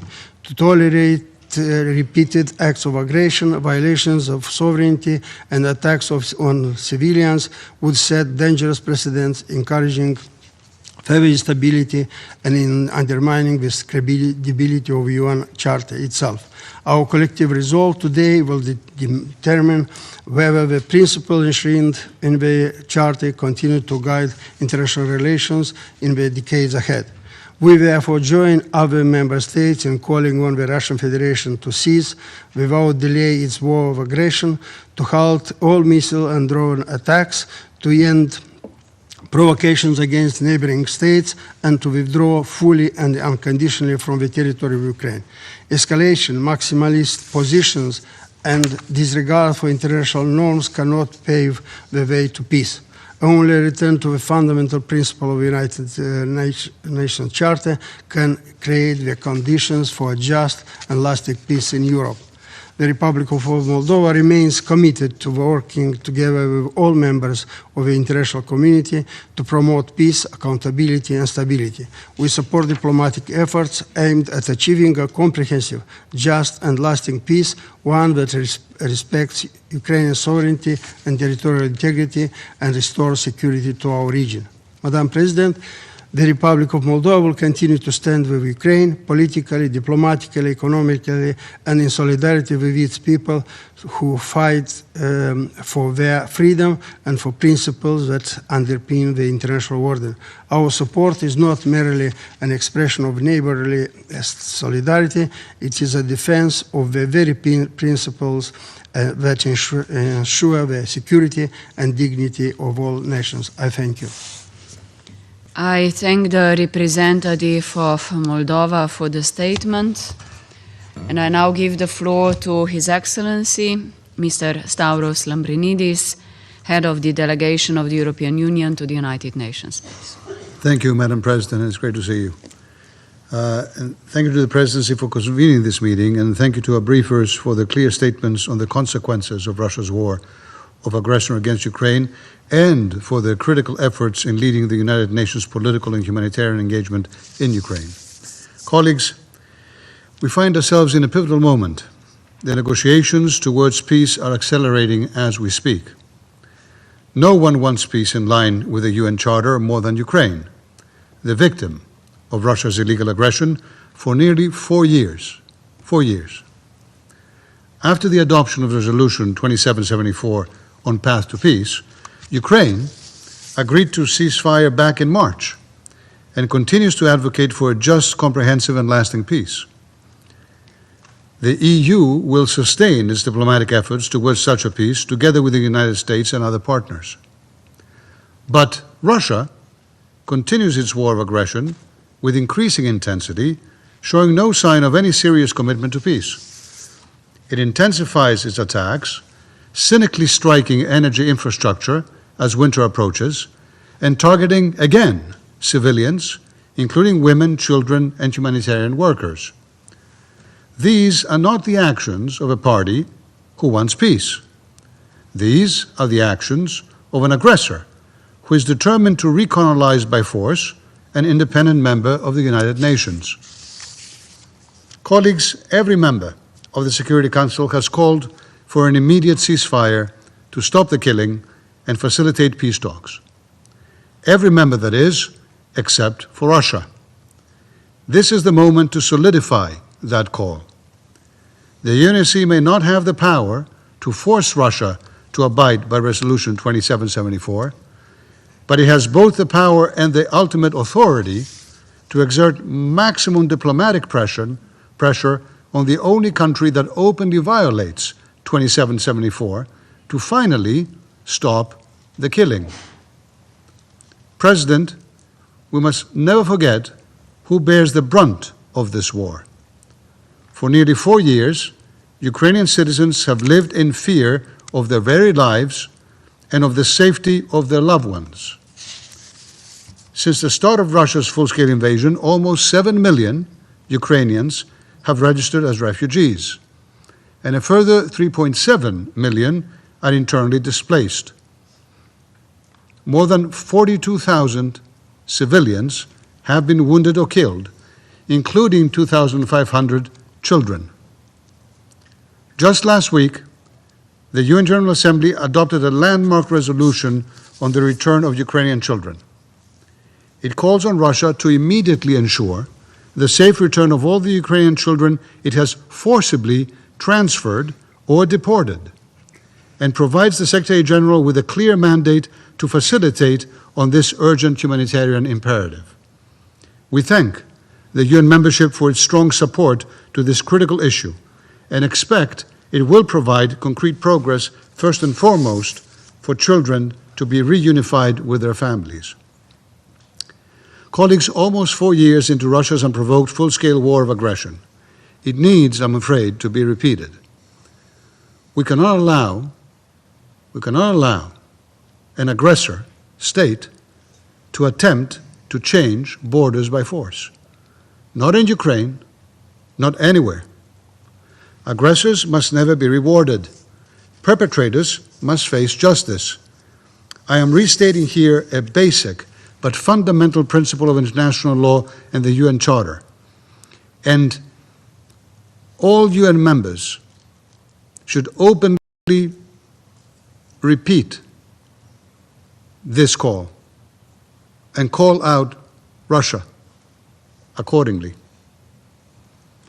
Some third countries and actors and entities therein that continue enabling Russia's war of aggression must be told to stop doing so. We condemn the continued military support provided by Iran, by Belarus, and by the DPRK, and urge all countries, including all members of this Council, to immediately cease any direct or indirect assistance to Russia in its war of aggression. Dear colleagues, Russia must stop its war and agree to a ceasefire now. And all of us must reaffirm our unwavering support for Ukraine's independence, sovereignty, and territorial integrity within its internationally recognized borders. If we want an end to this unprecedented violation of the UN Charter, to this blatant injustice, and to the terrible suffering that it has brought on the ground. This is the one and only clear signal to send at this critical juncture. Thank you. I thank His Excellency Mr. Lambrinidis for his statement. There are no names inscribed on the list of speakers, so the meeting is adjourned.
who follow Security Council meetings about Ukraine will have yet another opportunity to witness this hypocrisy fair organized by our European colleagues so as to demonstrate their support for the regime in Kiev, no matter what.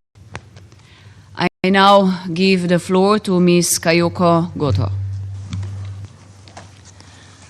Madam President, as the holiday season approaches, Ukrainian civilians are preparing to end yet another difficult year of war, without a ceasefire and with uncertain prospects for lasting peace. Despite cautious optimism around resumed diplomatic efforts, 2025 has been one of the deadliest for the people of Ukraine. Civilian casualties between January and November this year were 24% higher compared to the same period in 2024. These figures continue to increase as the Russian Federation escalates its aerial attacks across Ukraine.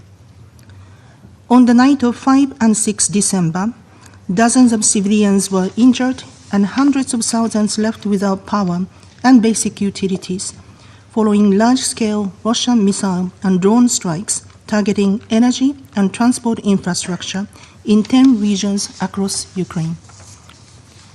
The night before, a 12-year-old boy was killed in a drone attack on a village in Dnipropetrovsk region.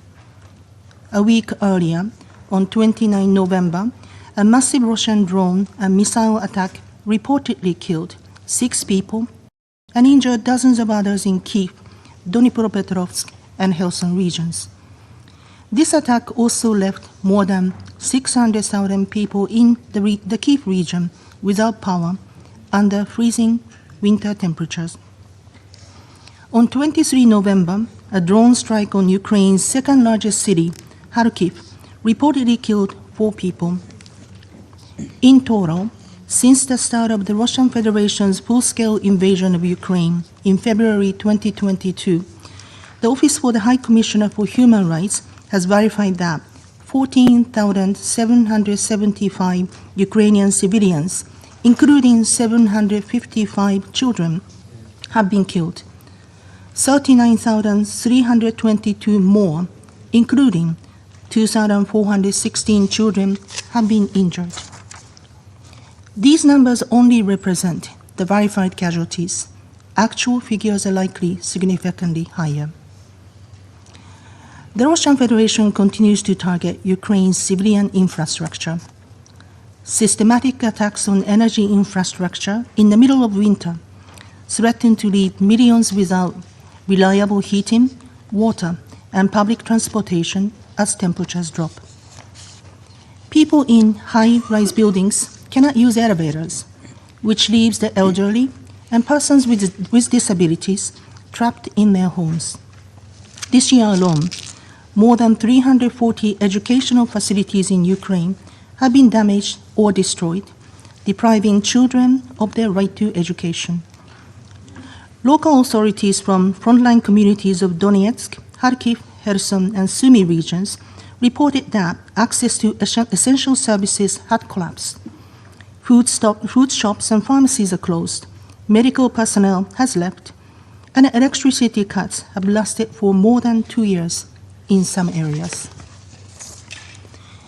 These deprivations, in addition to the horrors of daily indiscriminate attacks, are driving further large-scale displacements. At the same time, local authorities from communities across the border in the Russian Federation also continue to report new civilian casualties from regular attacks launched by the Ukrainian armed forces. Damage to civilian infrastructure is also reported as a result of long-distance Ukrainian strikes on military and energy sites in the Russian Federation. Due to lack of access and limited public information, the United Nations is not in a position to verify these reports. As has been stressed at all our briefings, I reiterate that attacks on civilians and civilian infrastructure, including energy infrastructure, are prohibited under international law. No matter where they occur, they are unacceptable and must stop. My colleague from the Office for the Coordination of Humanitarian Affairs will share more information about the humanitarian situation in Ukraine and the UN response through the meantime. Madam President, the United Nations has repeatedly warned against any action that could further escalate or expand this devastating war, now well in its fourth year. Following repeated alleged violations of airspace of several European countries, we are following with concern the recent reported incidents involving shipping and port infrastructure in the Black Sea. On 5 December, Bulgarian authorities launched efforts to evacuate the crew of an oil tanker that caught fire off the Black Sea port of Aktopol. This was one of the two Russian tankers reportedly hit on 29 November by Ukrainian naval drones in the Turkish economic zone.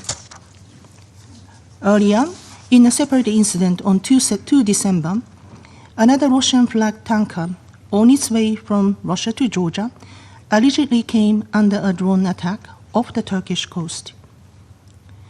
There have also been reported Russian attacks on port infrastructure in the Ukrainian port of Odessa, as well as alleged Ukrainian attacks on the Azov Sea port of Temryuk in Russia's Krasnodar region.